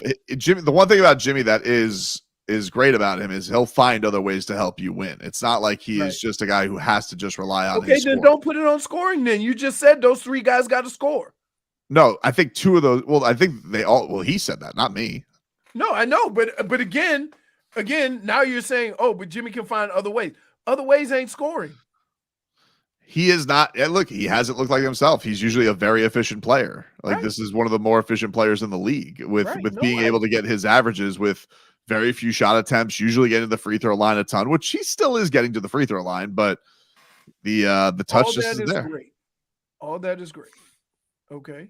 You know what? But here's what I think is happening. Hmm? You're putting so much of a demand on 2 of your 3 stars to play defense that now you want them to also go down and score 20 because they're not like a lot of other teams. They got dead weight on the defensive side of the ball on the court, right? They just do. And so these 2 guys got to pick it up on that end. Yeah, but the thing is, they're so far back offensively. Like this is they're a bottom 5 offensive team. You have 5 teams right now already averaging over 120 points a game. You know, you have the 5th leading scoring team would have led the league in score. Now I know it's 5 games, but I'm just saying for right now to show you like where they're at, like LA, which is 5th right now in scoring, the LA Clippers at 121, that would have led the league last year. Right. So Miami's at a spot right now where they're still where they were last year, which is basically bottom 5 of the league. They have to be competitive. You know, I think the magic number last year was like 110. If they could hold teams to 110, they'd have a shot. They got to find a way to get there. So they're not even close to that yet. And they're not scoring 110 or not when it matters. So, again, if your defensive game plan is the whole team is the 110, but yet you never score 110, you're still going to have problems winning games. Joe says, always takes injuries for Spo to allow young guys to play. He did that with Yurt and Caleb, even Highsmith. Jovic and Kane should be getting minutes, less Lowry. I agree. If anything, he could just go in there and be tall. I really want him to play. I've been saying this, dude. Why are you getting mad at me? I don't understand. For 2 years. Congratulations. You've made that point now for the last 5 shows. We get it. You said it too. Why can't I agree with you? Nah, you stole Because this. you didn't say it like I agree with you. You made it sound like you were making this all new. Nope. Yes, you did. Nope. Yes, you did. Yes, you did. Yeah, yes, you sound like, what are you like, Marvin Gaye suing Ed Sheeran? Like, hey, I can't make music too. I'm sitting here. I'm trying to go out there and agree with you. Wait a minute. Whoa. You can. I'll let you sample my music. But you better give me credit. I did give you credit. I have to give you credit. I have to say every time I played Jovic by the. No. I said, Tobin, I've been saying the same thing for 2 years. You just dismissed it. I didn't dismiss it. Yes, you did. No, I didn't. Yes, you did. I don't think I did. Marcos, did he just dismiss it and take it as his take? He did, bro. He doesn't even give you any credit. He's a point stealer. That's what he is. Yes. Dade South says Bread Sheeran. It's a point. Point for Shmi the Chmolnik says that he's Ed Sheerham. Point for Twitcher. Take a quick break. We'll get back into the Dolphins. 15 minutes of game day uncensored. That's next.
Florida Lexus dealers 15 minutes of game day uncensored. Let's go! Sponsored by South Florida Lexus dealers. Experience amazing. Welcome back, everybody. Tobin and Leroy here with you. Hey, single day tickets on sale now for Riptide, our world famous concert on Fort Lauderdale Beach, December 2nd and 3rd. Single day general admission tickets are $79. 2-day tickets, $109. You can also buy VIP tickets. Go to riptidemusicfestival.com for more details and to purchase tickets. Act now because prices will go up. Come see the Black Keys, Jelly Roll, Bleachers, Young the Giant, The Dirty Heads, Sublime with Rome, and more. Just log on to riptidemusicfestival.com. Riptide on Fort Lauderdale Beach is powered by Ford and sponsored by Visit Lauderdale. All right, so we are getting ready for Dolphins and Chiefs. Let us hear from the defensive mastermind. He's got all his pieces basically now. Vic Fangio getting ready to take no excuses, Fangs. Only Fangs is open for business. Exclusive content. Though, because I saw Mike McDaniel as Erik Spoelstra's thing, but do you think Fangs goes as like a vampire, or is that too low rent for him? So he's going to go as himself? He's just going to go and be like, I will carve up your offense. And people will say, please, sir, just give me your candy. I don't know what's worse, your vampire or your godfather. I'm gonna make you an offer you can't refuse. I don't know. They're both pretty good, if you ask me. It's better than your German, though. I don't think it is. I think my German. First of all, listen to Mike McDaniel's German. Mike McDaniel's German was on point, and but it's not quite. It's not quite old Tobe's German. I didn't hear any oomps when he said it, but I'll give it a shot. He's just saying good day. Guten Tag. Oh, sorry. Hello. Been in Germany for a while. I love how it's a subtle flex at the end. Of course. You know, been in Germany for a while. Is that like that commercial with the chick that went to Europe and she says croissant? It's pronounced croissant. Yeah. Croissant. They tried that here with me. You don't think my German was good, Marcos? I don't know. It was a lot of oomps. Your German is like every other language that you've made fun of. I'm not making fun of a language. I am happy for the German people that they are welcoming the Dolphins into the fold. There's no making fun of. Side note. Then why you keep saying ooms or respecting? They don't say that. I think they do. Really? All right. And Snowman coming back for Dolphins out of concussion protocol. It's not good. What do you mean it's not good? Where do you show? Whoa! Look at J Fig's shirt. What are we doing? She looks like she's about to. She looks like she's about to win a Vice bowling league. I know. Thank you. I think it looks great. Look at us all celebrating Thank Vice you. Friday. Und Victor Fangio. Why you stop this Patrick Mahomes? You know, just trying to keep him from having a unbelievable game. You know, he's always played well.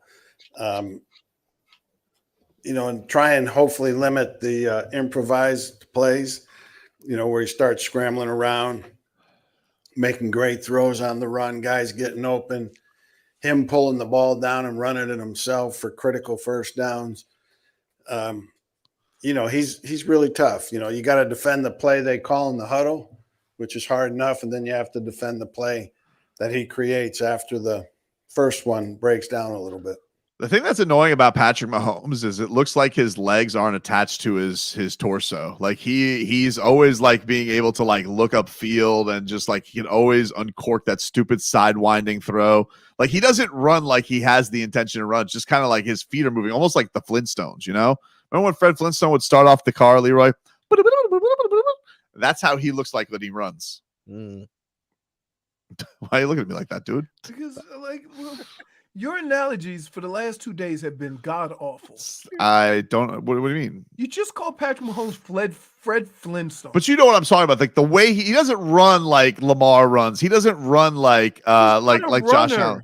No, but he's mobile. He's mobile. He's mobile. Right. But he's got like a. But it's the way that he runs. It always looks like the bazooka's ready to unload with him. Well, think about this. One of the greatest plays in Super Bowl history was Eli Manning being elusive. So there. Yeah, he Like, always he- does run that way though. Like he's off balance. Like oh, Lamar Jackson just cuts through the field. Like he knows exactly. Lamar Jackson is a runner. Yeah. Josh Allen though, he kind of rumbles and bumbles. Mahomes always, you never really think he's going to do something, but before you know it, 11-yard run for a first down. First of all, you see him take off and run, and you go, "There's no way in hell he's gonna run." Yeah. And It's then he almost like runs. Tua has that same effect. No one really thinks Tua's ever really going to run. I'm not gonna lie, I love Tua, and I'm definitely more at ease with the whole durability thing than I have been ever. I still don't like I told him you running. last year that's luck. Yeah. Okay, but What happened to him last year is not making that. unfortunate. Okay, but Leroy, be honest with me right now. Yes. When he lowered his head, Yeah. yeah, we all had the same feeling, dude. You don't I'm have to like- go extra. I'm with like, you. yo, who you run over? Who Yeah, you running over, dude? I'm with you in that. I'm with you in that. Yes, those falls, and he's done the jiu-jitsu and all, got his body hulked up. Great. Don't do that. But Tua, don't do that, please, ever. How, can I ask you a question? Unless like the season's on the line. Now we got caveats. It's a big one though. So Biggest game of his if career? it was 3rd and 2, and he could dive and get the first down, and he slid, would everybody be mad at him? Is there anybody in front of him? I mean, he started to slide. Yeah. So, sure. I don't know, dude. You see now who's being the caveat cowboy? I'm just setting up the situation. Do you want Tua to be Tua? Do you want Tua to be I'm just safe Tua? Look, he can be Tua. I'm just telling you, it makes me and every Dolphins fan queasy when he does that. All right, so all I'm saying is that's fine, but then don't come to me in the future weeks and say all you needed was a yard. Why didn't you just drop your head and go get it? Don't really That's what I understand don't want. That's what Uh-uh. I don't want to hear. I don't understand why you're arguing when I asked you what was your opinion when he did that last week, and your response was, and now you're sitting here being like, well, I don't want to hear it. You know what your natural reaction to it was. No, I'm fine with him sliding under all circumstances, right? What you're doing is you're setting up situations where it's okay to do what he did. I'm not talking about the slide. I'm talking about when he tried to take out the linebacker head on. That's what I'm talking about. And I'm saying, so if it was 3rd and 3 or 4 and he slid instead of going head first to try to get the first, don't come at me being upset that he slid instead of trying to go and get the first. That's all I'm saying. Because you know you're going to come back and say, all he needed was 2 yards, baby. All he needed was a yard. That's what you do. No. What if it was the Okay. most important 3rd down of his Dolphins career? Which is probably be this week since it's the most important to everything for everybody else, according to Tobin. Schmieden is right when he says, why is Leroy being such a bastard today? Wait a minute. Wow. No, okay. I've never been more. Wait, have I ever have I said anything that's wrong? What? What I'm talking about, this is what you're gonna do. You're gonna take the situation and say, why did he slide? Obviously, there's context to every game, Leroy. Like, yeah, obviously there is. When they were handling the game though, and he lowered his head, taking on a linebacker, I was like, and every Dolphin fan found most competitors in the act of competing Mhm. don't really think like you want them to think, right? They're competing, they're just going to get it, right? Like, I get what you're saying. I understand it. Yeah. I cringe too, right? Most competitors most competitors also didn't come off a 3 concussion season and say they thought about retiring. He wasn't ever retiring. That's what he said. That's what he said. That's what he said. I'm doing by his words, not yours. All right, there you go. Now all of a sudden he's truthful. Yeah, like I love the way you do weave your way through sports. Just going by his words. You pick and choose when the words are valid and when they're not.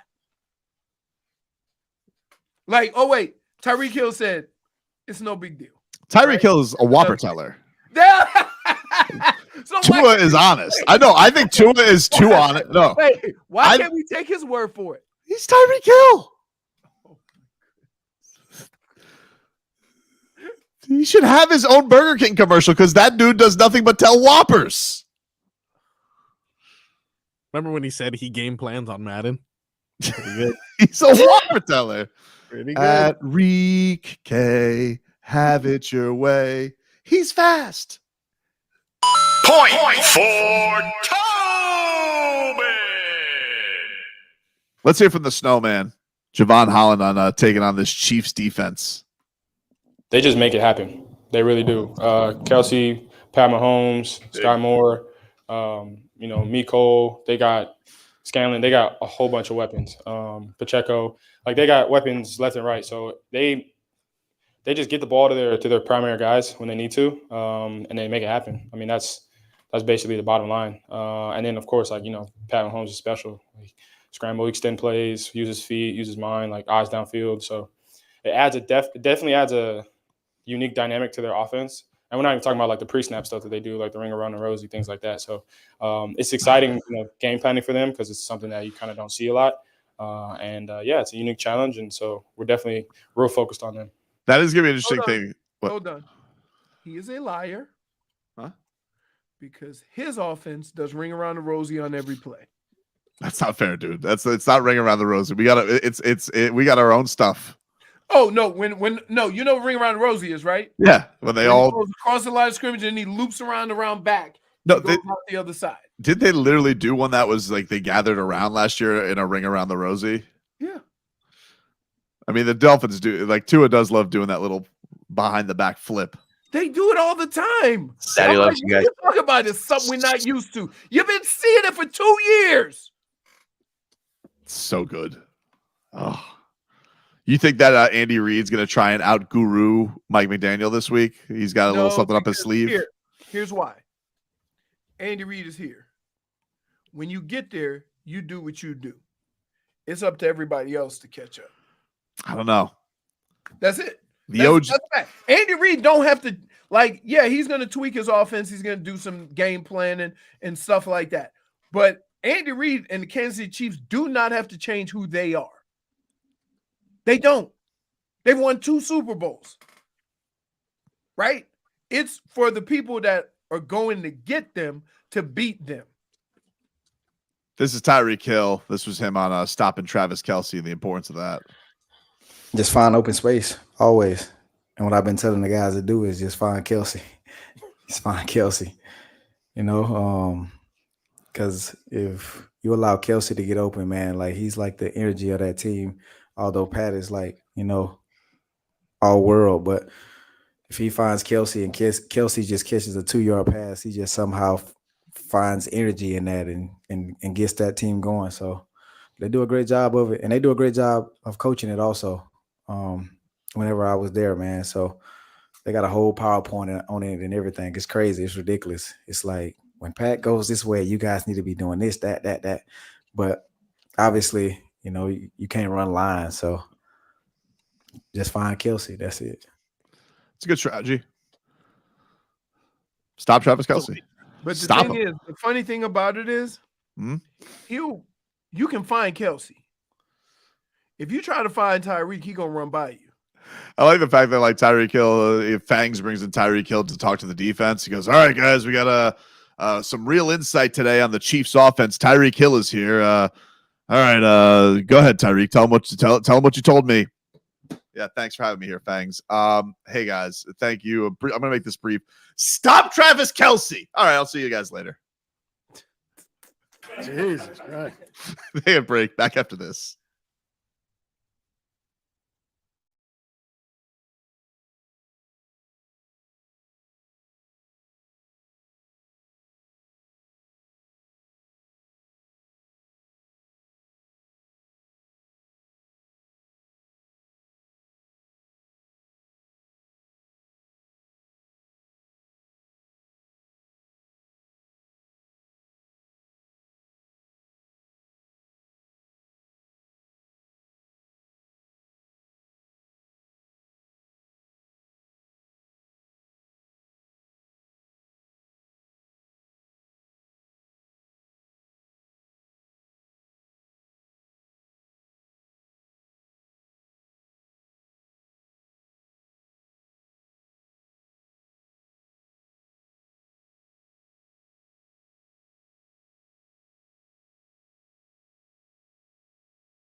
used to be mad love. So take a look what you've done. Cause baby, now we got bad blood. Low snap.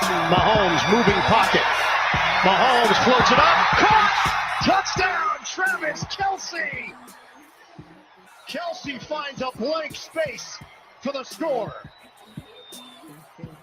I'm not into Taylor Swift and Travis Kelce, so try somebody else for that. I could care less. I don't care if Taylor Swift's nude in the box. I'm not that interested. I'm sorry, I could care less against the Bears. That I can't buy. I'm more wrapped up in what the Bears are up to, and they stink, than I am about that. Jalen Waddle said yesterday he is a Swiftie. Are you, and what do you think of that relationship for your boy Travis? I'm not getting into that, bro. That's a dangerous crew. I'm not getting into that. No comment. It's a dangerous crew. I don't know if Taylor Swift is coming. Are there any reports on Taylor? She's according to Twitter, Taylor Swift is coming. Your thoughts? On Taylor Swift coming? It's gonna be fun. I guess. I'm a Swiftie. He said it, but I don't believe it. So I sent you a video on that though, so you can see his actual facial expressions. And He looks more believable than I thought yesterday. Jalen Waddle's not really a troll. Like he's not the most talkative dude in the world. If he's saying he's a Swiftie, I believe him. Right. I believe him. Marcos, yes. You got something for us here? I do indeed. I know what you're all thinking. Why the Taylor Swift to come back? Yep. That means his not really. I thought it was just a because they're playing the Chiefs. No, I know you're wondering why would he possibly play that? What would he have? Why would you play Taylor Swift? I'll tell you why. It is a return. Double dipped? What are you talking about? Double dip? Not a double dip. You took a bite and you dipped again.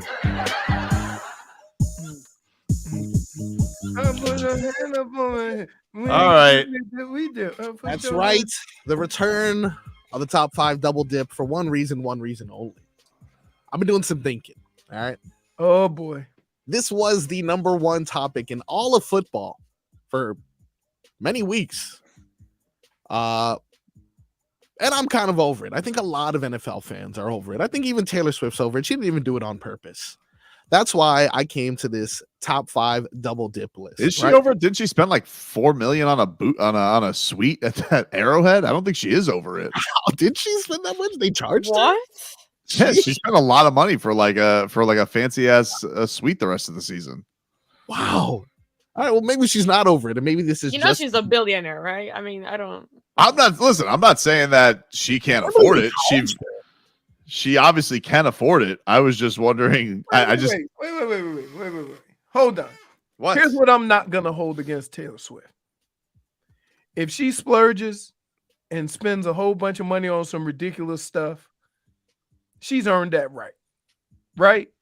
Because we see some of the things that some people that have money have bought. And compared to what some of the stories we've heard, spending $4 million on a suite for the rest of the year is no big deal. I don't want to quibble over this. Let's get to the list, Marcos. All right. This list is inspired by Taylor Swift. These are the top 5 things that are amazing, but also have insufferable fan bases. Okay. Coming in at number 5, and this hurts my heart. Not gonna lie to you. Fan of this. Number 5 is The Office. It's got to be The Office. Dude. Absolutely. These are gonna be all things that offend J-Fig. I know. yeah. What's gonna be next? Goth? There's probably gonna be some offensive things here, but it's true, man. The Office is amazing. It's an amazing show. I love The Office. But anyone who loves The Office swears that The Office is the funniest show of all time and won't let you leave the room until you agree. You know what? I can past that. I can attest to this because I like The Office. I'm not like a huge. I've probably seen like a dozen episodes over its life. I haven't seen a whole season of The Office ever, but I hear it's a good Watch show. it. I hear it's a good show, but I just haven't sat down and said like I'm gonna watch The Office, all of it.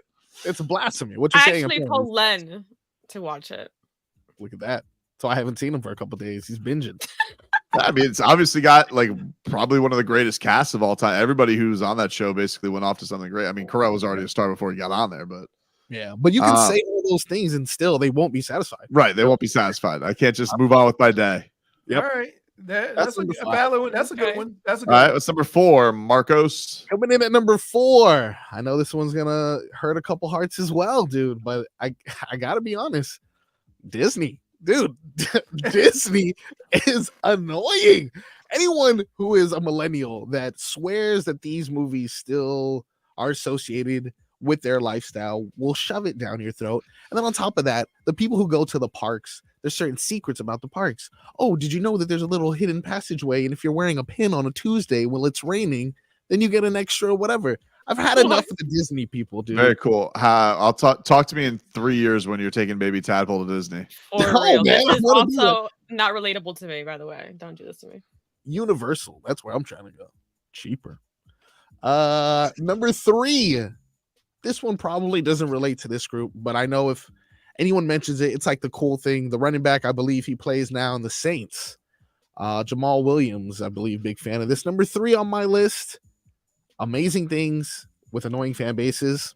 Anime. Yeah, I don't get anime. I don't understand it. I don't get anime. My son loves Pokemon. Does Pokemon count as anime? My son loves Pokemon. No, that's my limit. I'll give you Pokemon, actually. So I will. Is that what it's considered, Pokemon? I don't even know because I think Pokemon's looked upon as a kid show. I don't think it's like known as like a hip anime show. I don't think it is. Oh, okay. I tell someone who watches anime, oh yeah, I watch anime. I watch Pokemon. They'll probably be upset at me, like I just said some slander of some sort. The last time I watched, we had on Tapped Out, we had Israel Adesanya on like a year ago, and he loves anime. But the producer at the time also loves anime, and he asked about some character. I might as well have been speaking German to me, dude. I had no idea what the hell he was talking about, but Israel Adesanya did. He loved it. Yeah, and that's tough when someone who can knock you out does like anime things before a fight. You're like, all right, whatever, dude, whatever. Do what you want to do. What am I supposed to do? What's number 2, Marcos? Number 2, I know I'm gonna get a lot of slack for this as well. Target, dude. I am just over it. Target. Yeah. Who's a fan of Target? Everybody just enjoys going to Target. I'll tell you what, there is so many females in my life that swear by Target like it has everything that you need. It does have everything you need. It doesn't have everything. And they you can find. Dude, I gotta tell you, they've remodeled like every Target now. It is really nice. Target is fantastic. Well, you know when the crossover was when Walmart and Target start selling groceries. Well, dude, it's not even the groceries I'm talking about now. Like they've just like every Target now is spruced up. It just looks lovely. Target is like a clean Walmart. Read it, dude. It is overrated. Yeah, I'm telling you, dude, so. it's not Also, overrated. I feel like it's easier to get into the Target parking lot than it is Walmart. Oh my goodness! And just to like navigate around Target, I feel like it's also easier. Than Walmart. There's no Walmart's like all over the place, but I do like Walmart. Hey, there's no websites that say only in Target.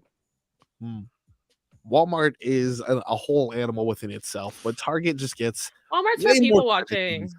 Yes, I don't agree with Target being on this list. It's definitely way too high on the list. People I already know that. Nobody's badgering anybody. Marcos, nobody's badgering anybody swearing Target is the best store. Go to Target. That's what nobody. There's so many people in agreement. No one has ever heard Target slander. That's why. Because it's good. They know how to do it. You want to know what? It's been a pretty successful corporation. Shopping is not a pleasure there, dude. They don't have the things I need. Where's the Velveeta cheese sauce when you need it? You're lashing out. They don't have that at Target. I don't What are they, not amphibian friendly? You're lashing out now. How about that? Number 1 on the list. And this one's obvious. An amazing product, completely annoying fan base. Oh, I know where he's going to go with this one. Absolutely Apple. Yeah, you want I knew exactly where he was going to go. You knew Apple was going to be on the list because How of cute the of you, 4 of us, Marcos. only one person ruins the text. with the stupid Yeah, little box. I gotta tell you, the person we find annoying is the guy who swears he's never going to Apple guy. That's the annoying guy. Let me catch you with one of those products. Never going back. I'm never gonna conform to Apple. That's the annoying fan That's base, the annoying not fan. us. That you can't send messages to. Message did not go through. Format was not read. And then you send us pictures. Like, hold on. Let me get it. And they're like this small. It's like this big. Yeah, what it makes it even more makes it even more annoying, Frog Boy, is now I have to send Leroy text twice because I know he ain't looking at the non-popped up one, so then I have to send him a separate text Describe what the video is or whatever. because he ain't checking it. So Apple's fault though. It's not our fault. It's your Apple's fault. It's your fault. The only thing I will agree with in that picture is the AirPods. I cannot stand anything that's an earbud. Right. So and let me then ask you this. J-Fin, have you ever tried the earbuds? Yes. I lost one within 3 minutes. Yeah. I don't because my ears. The only reason why I have one is because it was gifted to me. It doesn't and matter. I forget I have it. I charge it like once every 5 months. What's that? Do they fall out of your ears? After a certain amount of time, yeah, and it's really annoying. And it hurts after a while. I do the beats, the hook.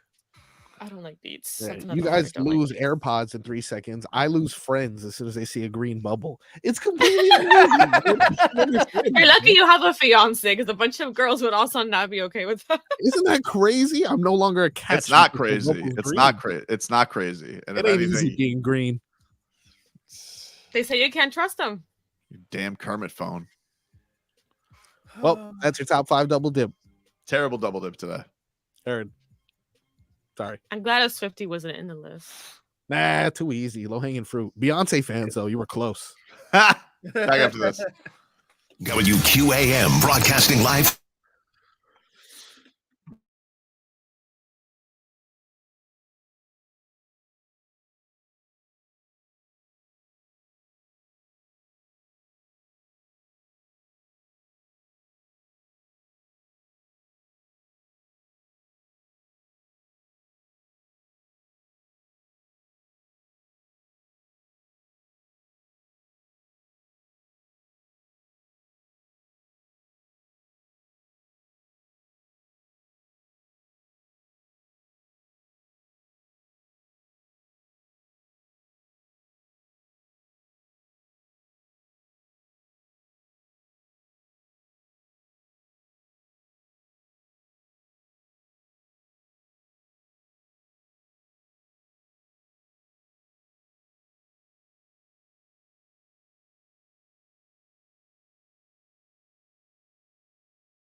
I remember when I lost my mind.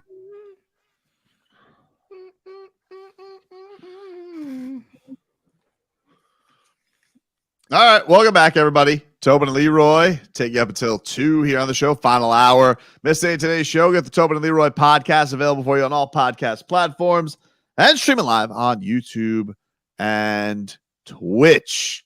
Let's get to some headlines brought to you by the new Palmetto Ford Truck Super Center. Why buy a truck at a car store? Palmetto Ford. We know trucks. Schmeeth and Schmolnick says on Twitch, Marcos is a rat bastard bum. But he's right about Target. I'm telling you, man. I got a couple people. I didn't realize people are being obnoxious about Target. I just like, where do you go for people your? are very obnoxious. Where do you go for your generic shopping? Like, why? What other place would you go to? You know, they hit you with a. You know, you're in a conversation with one of those when they go, "Oh, you mean Target?" I'm like, no, I don't mean Target, dude. I don't. But yeah, I mean, look, Dade South added a couple. Raisin Canes, haven't had one bite. I'm sure it's delicious. People swear We did have a Raisin Canes open near us, and I have been intrigued about it. Yeah, Haven't Is been that there, chicken though. place? Yeah, it's a chicken place. It's a glorified chicken place. I think guys. I'm if I'm not mistaken, are they up normally up north? I know they're popular in like north of us, but still in the South Atlanta area, Jacksonville. Because I'm gonna tell you, can I just tell you an overrated chicken place? PDQ. Yes. That's yes. it. Bro, And that's so- Raising Cane's. It's the same thing. Yes, it's the same thing. I Where don't. They do the strips, and you can barely find chicken. Nah, like, Oh no, Raising Cane's from Louisiana. is it? No. Well, Texas PDQ's fufu tenders. Oh, They're not. yeah. They're fufu tenders. They're not like. It's not. They're trying to make something unhealthy healthy, and I'm not appreciative of that. I think Yeah. Raising Cane stays true to its roots and actually tastes like chicken. I like that. Well, but here's the other thing. Like, we already have a place that only does chicken, and they've cornered the market. Who? And whatchamacallit, Chick-fil-A. Tenders, little bites, sandwiches. But how often do I want Chick-fil-A? They got it on lock. Chick-fil-A. It's not on lock though because Wait. Whoa! Last time you had a chicken strip that was meaty and as juicy as Zaxby's is good. I think Zaxby's is good chicken. Zaxby's? I love how Zax- all these places that you Zaxby's. mentioned, I would have to drive like 30 minutes to an hour to go find. Come on. We have a lot of them up here in Palm Beach. We got Zaxby's. We You know just had a why? Raising Cane's Because open. you have a lot of those restaurants. You probably have Hardee's and all that. No, we because don't have a Hardee's. they're I wish right we off the did. highway. I don't have a You're right Hardee's. off the highway. Oh yeah. You know, and you live on highway. I'm not near Georgia, Leroy. You might as well. You might as well be. You know what? Here's what I remember of Hardee's, right? Because we see all the commercials. I think Hardee's and Carl's Jr. They seems like they're all the same ownership. But Hardee's, because we used to have to eat so much food during camp, and we had camp in Mankato State in Minnesota, right? So if anybody who travels and drives like either up north or down the East Coast or whatever, when you get to those little small towns, there's a Hardee's. Well, in Mankato State, there was a Hardee's. And every night before we went to bed, we'd make a run and go get a Frisco melt. The people always have their Delicious. Let me Frisco tell melt, you. sourdough bread, sounds good. pepper jack, bacon, burger. There's always a thing like you go to these certain places. Like we did this when we went to Dallas. Like, oh, I had to try Whataburger. It's all right. Whataburger is okay. Oh yeah. I've never had Don't that tell one. that, and I know. Don't tell that to Hockman. I went with him and crowded.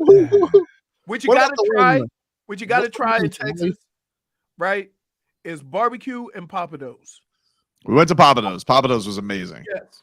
Papados was That's it. amazing. That's like Oh, I went- that's the one. What I'm you thinking. gotta try in Texas is Taco Palenque, guys, please. Taco. I like that. And that was good. Taco Palenque. You know, there's one of the biggest food chains in the country. People don't realize Chewy's, Huh? the Mexican restaurant. Oh, It's like one of the biggest chains in in the Is country. Chewy's fast food? We had one close by and then it closed down real quick. I thought Chewy's is like in the line of like an Uno or something like that, like a chain sit down. Yeah, like a Chili's. No, like a Chili's. It's like a, but it's kind of, but it's less common. But yes, it's one of the biggest chains. And I don't like Mexican, so if you tell me it's overrated, I agree with you. So simple as that. All right, I'm gonna get you off this topic because your Taco burrito and Palenque. your Mexican food take is terrible. It is. Let's get to some headlines brought to you by the new Palmetto Ford Truck Center. Why buy a truck at a car store? Palmetto Ford. We know truck. I didn't want the stink of your Mexican food slander to be there before we talked about Palmetto Ford. So just so we can move on. So the Heat, they start this in-season tournament tonight against the Washington Wizards. And I was curious. I really have got it. I know the winner each player gets $500K. I know there's group play, there's Vegas games. I don't know the deets. I was reading this. So this is from Anthony Chang of the Miami Herald. It says, how does the in-season tournament work? All right. Each of the NBA's 30 teams will play 4 group play games, 1 game against each opponent in their randomly drawn 5-team group within their conference. 2 of those games will be played at home. 2 will be on the road. Those games will take place every Tuesday and Friday in November. Just so we're clear, everybody. Tuesday, Friday game, that's in-season tournament. No weekend games? Not for in-season tournament. Wow. Unless you count Friday. Wait. Wow. So they are really saying, let me break this down for you. We are not messing with football this early in the season. Why would you? No, I know. Yeah, why would you? Anthony, the Heat is drawn into a 5-team group, which includes the Bucks, Knicks, Hornets, and Wizards. After Friday's matchup against the Wizards, the Heat's other 3 group games are November 14th against the Hornets, November 24th against the Knicks, and November 28th against the Bucks. Group play games will count as regular season games. The winner of each of the 6 groups and 2 wild cards will advance to the knockout quarterfinal. If 2 or more teams are tied within the group, a tie among the teams will be broken according to the following tiebreakers in sequential order: head-to-head in group play, point differential in group play, total points scored in group play, and regular season record from the last regular season, and then random drawing. Hold on.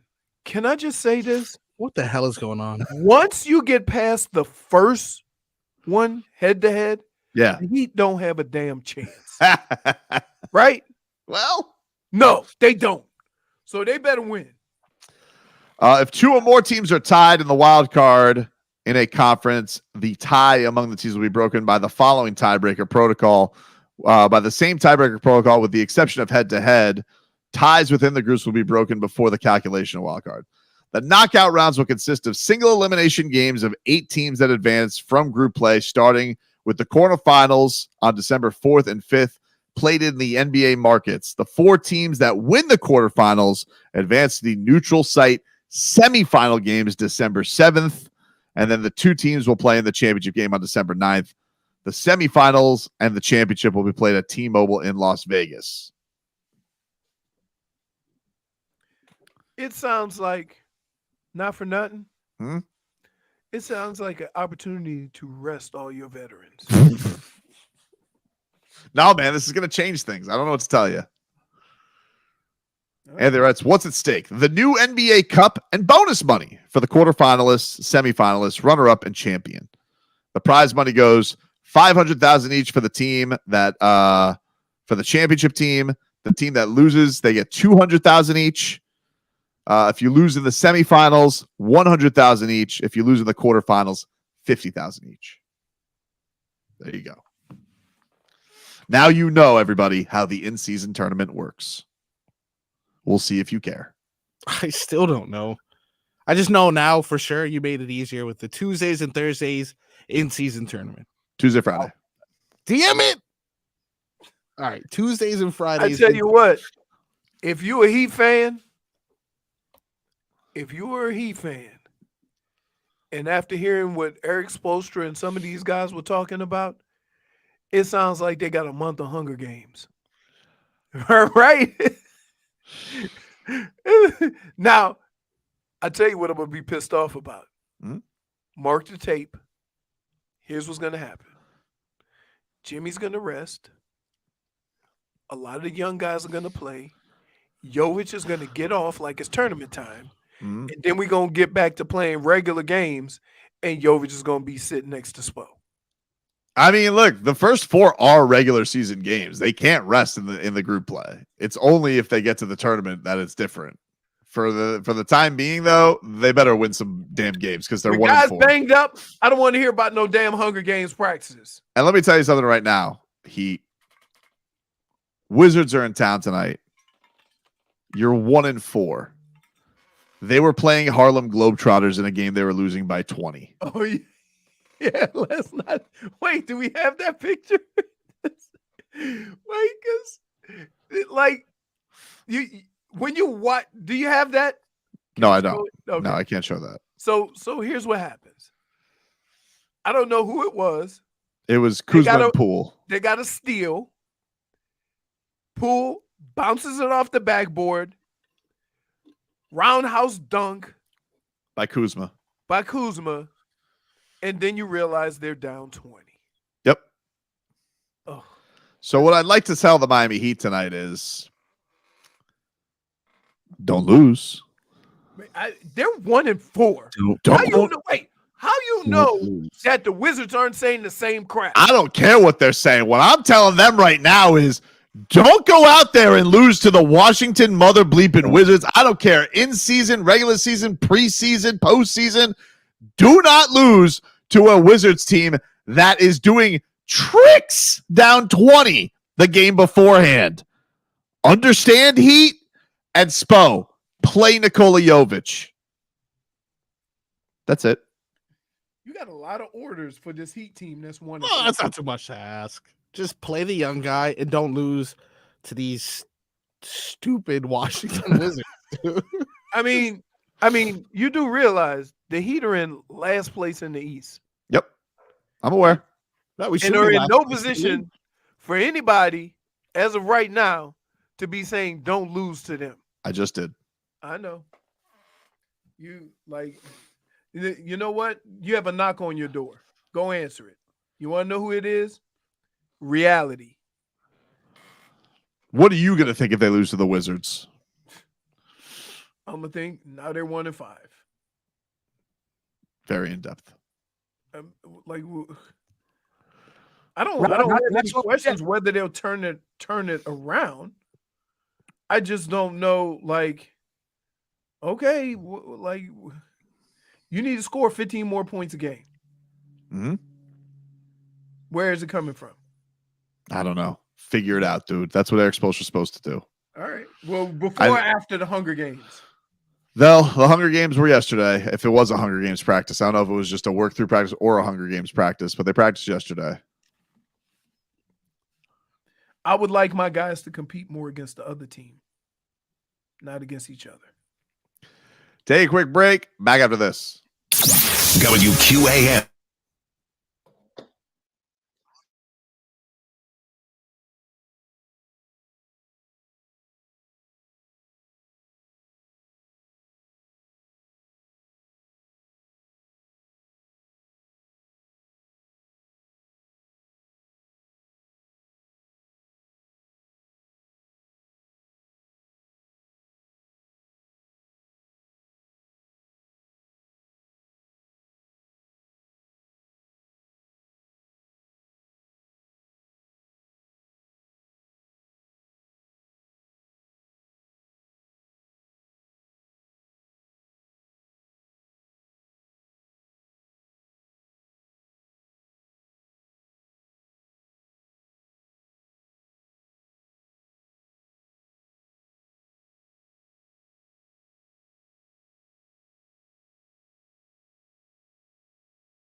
All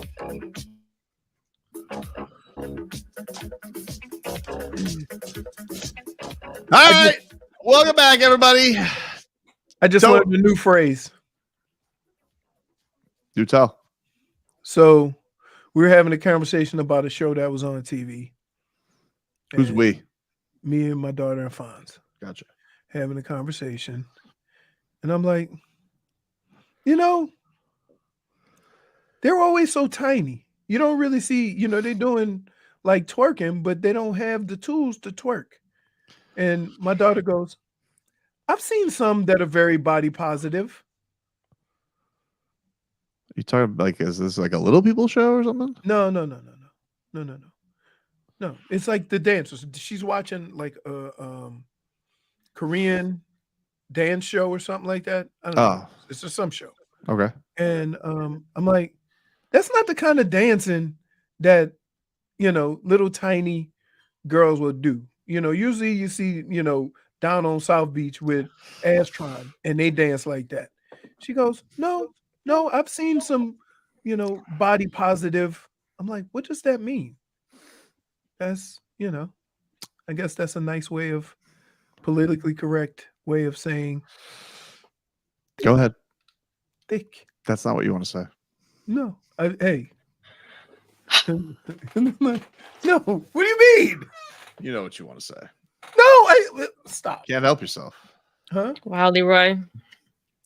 I'll go first for Dead to Me. This guy is a real joker, and it was hilarious to hear this guy get up on a podium. Now, I got to be honest with you. I do respect his unbelievable ability to somehow always get where he wants. I wish that Damian Lillard could have made things more uncomfortable so he actually could have got to where he wanted to be and not in Milwaukee. But Damian Lillard's too nice, too much of a professional, too much of a good guy. But James Harden coming out and saying, I am not a play. I don't play within a system. I am a system. Bro. James. Oh, no. Did he really just say that? He said that. And I got to tell you, my guy, listen to me. Your own teammate said after you guys got bounced from the Heat, and that was 2 years ago, he said, he's not Houston James Harden anymore. You're not that guy, pal. You're not. So to go out here and being like, I am a system. I don't play within a system. Hey, I like to laugh at the Sixers as much as the next guy, James. But you're dead to me for that quote. That was crazy. You're dead to me. Leroy? There is a pandemic or epidemic, whatever you want to call it, in South Florida. I recently went to a Publix. I went into the parking lot. I was weaving in and out of the lanes, trying to find a good spot. I see a spot. I go around. I come around, and somebody pulled in the wrong way and backed into the spot. Dude, you've done this one like 4 times. I hate it. Only 4? He's done this. You've done this. It. Dead to Like me. it's more. I'm so tired of it, dude. I'm ready to think fight you should just somebody move out- over this. I think you should move out of David because you're having a lot of problems there. It wasn't even Davy. I'm gonna tell you where it happens the most.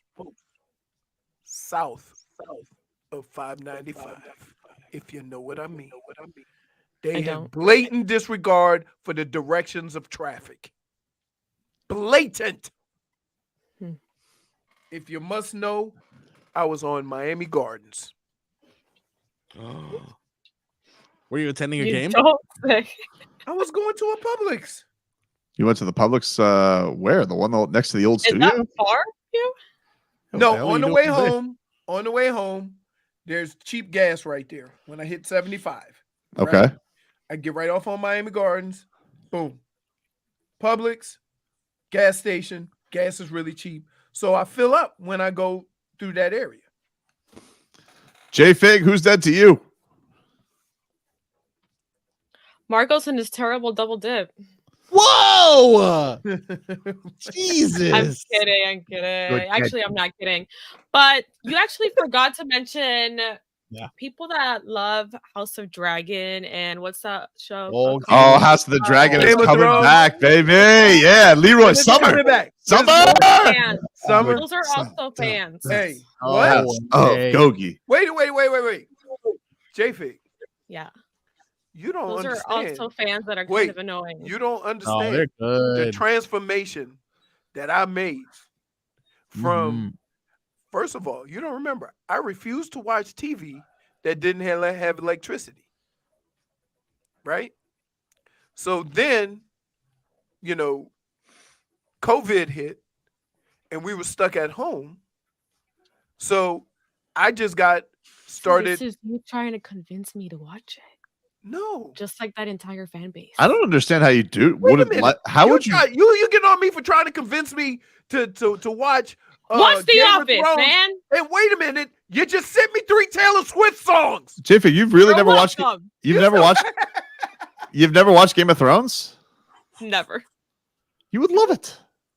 Why? So it's so up your alley. It is. Why? It's dark. Look at you. You're dude. trying to convince me. Oh, again. dark. We're It's not trying dark. to convince. J-Fig, I J-Fig, was on you- your side. I'm telling you, I was on It's your side. metal. I literally watched How metal? 8 seasons of Game of Stainless Thrones steel in 2 metal. weeks. That's a lot. 8 seasons. In I'm 2 t- weeks. you would love it. There's and I guessed who the king was going to be. there's no way you wouldn't love it. Yeah. You would. And You then would. switch to an Android would. too. Or You would. suggest- And then you know what? You're going to start watching it, and then you're going to come in here and do exactly what I did. Oh, Yep. man. That So she's the evil. last time I went to my nail lady, she was watching House of Dragon, and Ooh. That's I because have you not- you can't just watch random House of Dragon. You got to get the whole context. Yeah, you of can't- the previous show. You can't just watch House of Gogi out of nowhere. Doesn't work like that. You guys know you're proving her right, though. We are those insufferable fans right now. Nah, but I feel bad she's missing it out for her. Like, Yeah. I don't care. I mean, don't watch it if you don't want to watch it, but there's no way she wouldn't love that show. Right. True.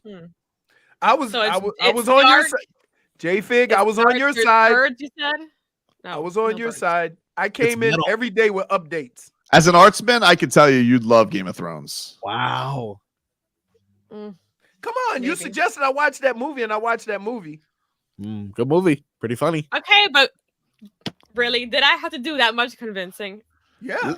No, I didn't. Let us hear from Marcos from House of Toad. Oh, yeah. You guys know. And by there the was way, a- nobody in Game of Thrones talks like that. yeah, it's true. Nobody hear ye. Thank goodness. There are certain words though that they say that I did find myself saying, probably more than I should have. One of them being whore. I'm not gonna lie to you. I've never said that word ever, but I feel like that was a word that was thrown around there. What And- about when they make the girl? Is it a slow start for Game of Thrones? Yeah, No. that's Or am I gonna like it right off the bat? That's kind of slow. Look, but if you make it to episode 3, you'll make it to the end. Well, because wait, here's why. Aren't they In a like ser- long wait, episodes? no. Here's the problem. In a series, they have to set it up so you know who all the players are. Right. Like there's usually Game of Thrones goes, it's usually banging premiere, couple fillers. But like I'll tell you, those last 2 episodes of a season, maybe the greatest television you'll see ever. Hey, Let he's me not tell lying you, about that. whenever someone mentioned Game of Thrones and that zombie show, Oh, every wait, time they made me watch it, it was a filler show.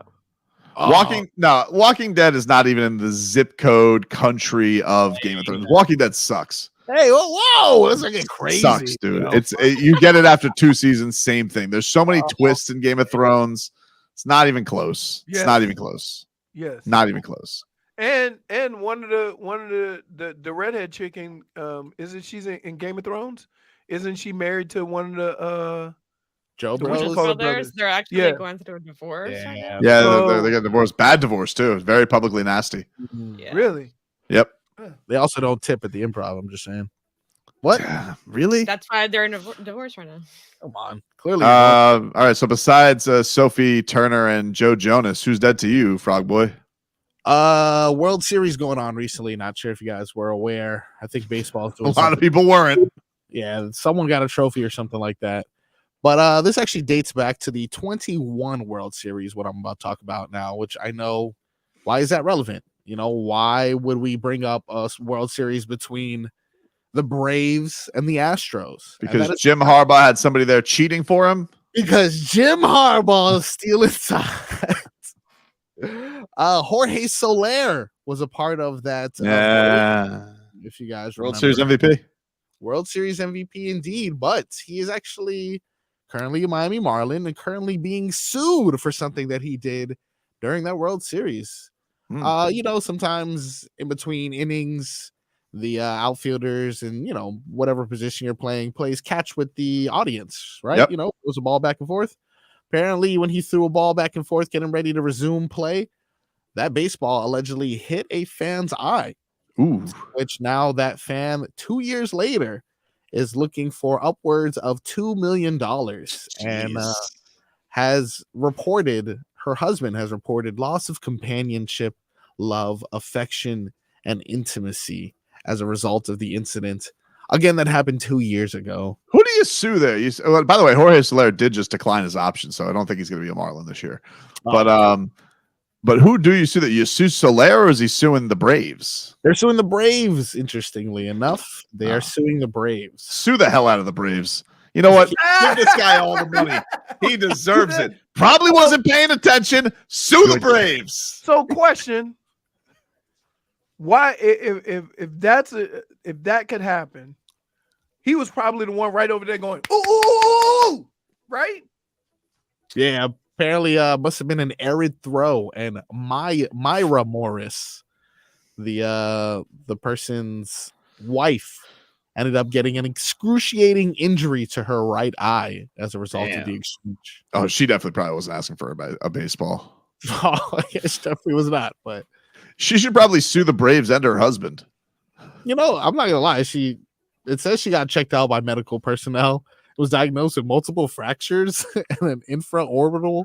What was Jorge Soler trying to chase down the runner? How hard did he throw this baseball? Was he Nolan Ryan? Like, what did he threw the cheese? Threw a real piss whistle at her? I think she was talking trash. She had to show her what he was made of.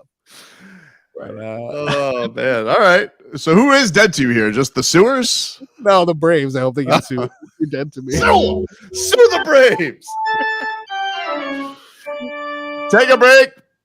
Back after this.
Okay, welcome back. Tobin and Leroy here with you. Final few minutes here on the program. If you missed any of it, download the Tobin and Leroy podcast, available for you on all podcast platforms. You go back and watch 9560 WQAM on YouTube and Twitch. Fun week on the show. If you guys missed the Kyler Murray bet, that's up there as well.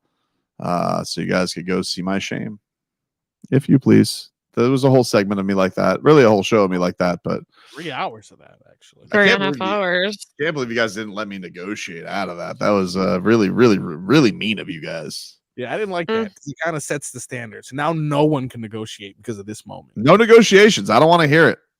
Yeah, that's right. I don't want to hear it.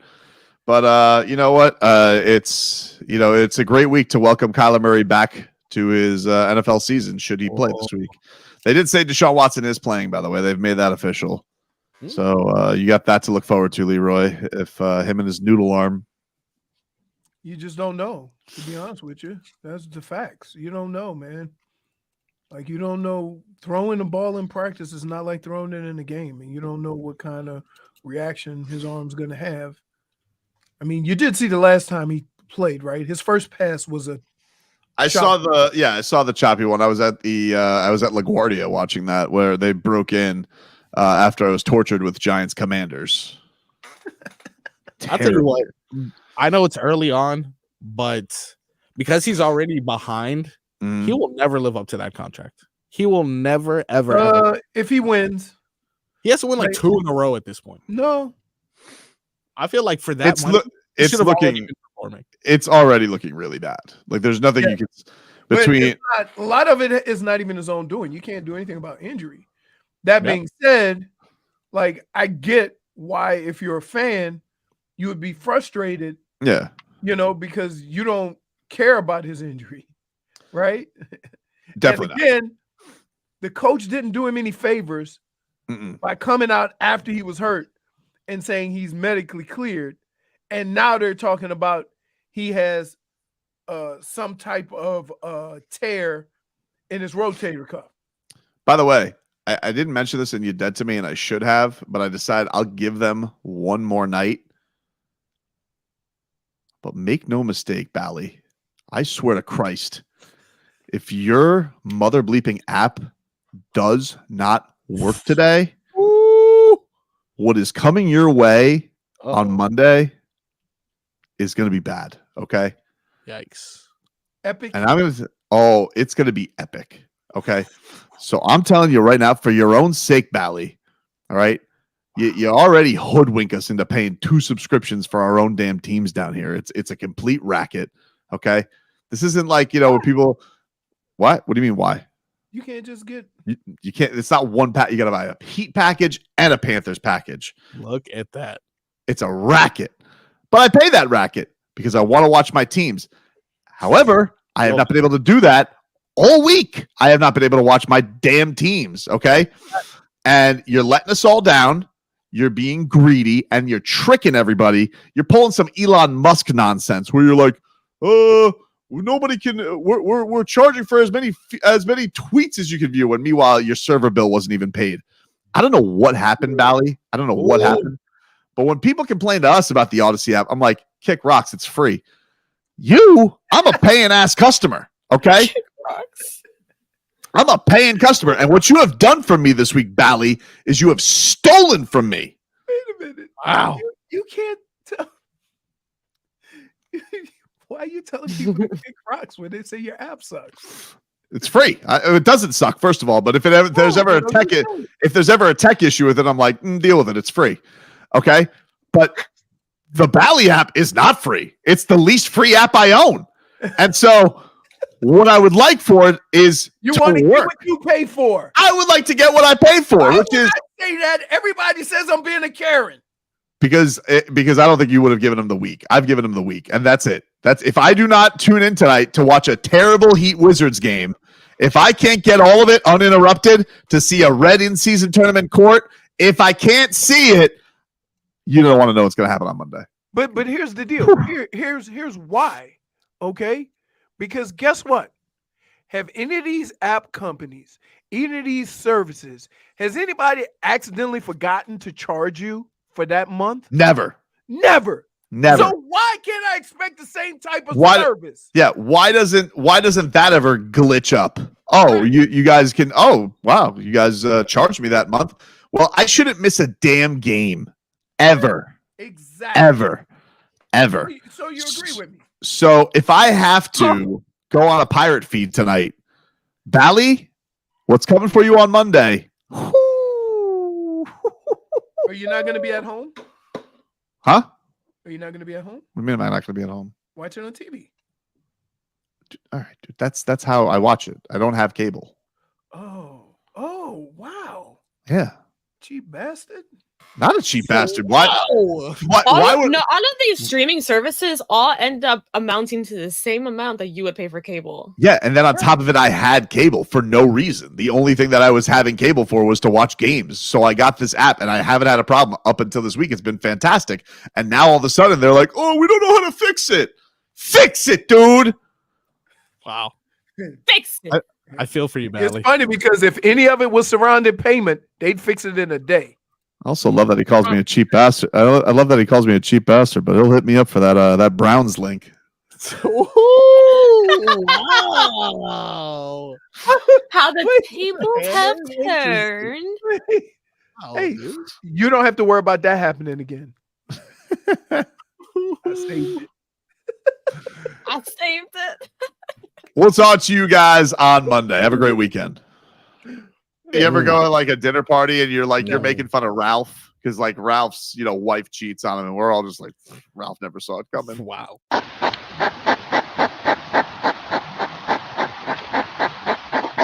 And there was two of them. One was living in my grill because at one time I put on the igniter, ran out with his little rat ass did it on scare fire. you? What? Bye. Hope you mother have a good day.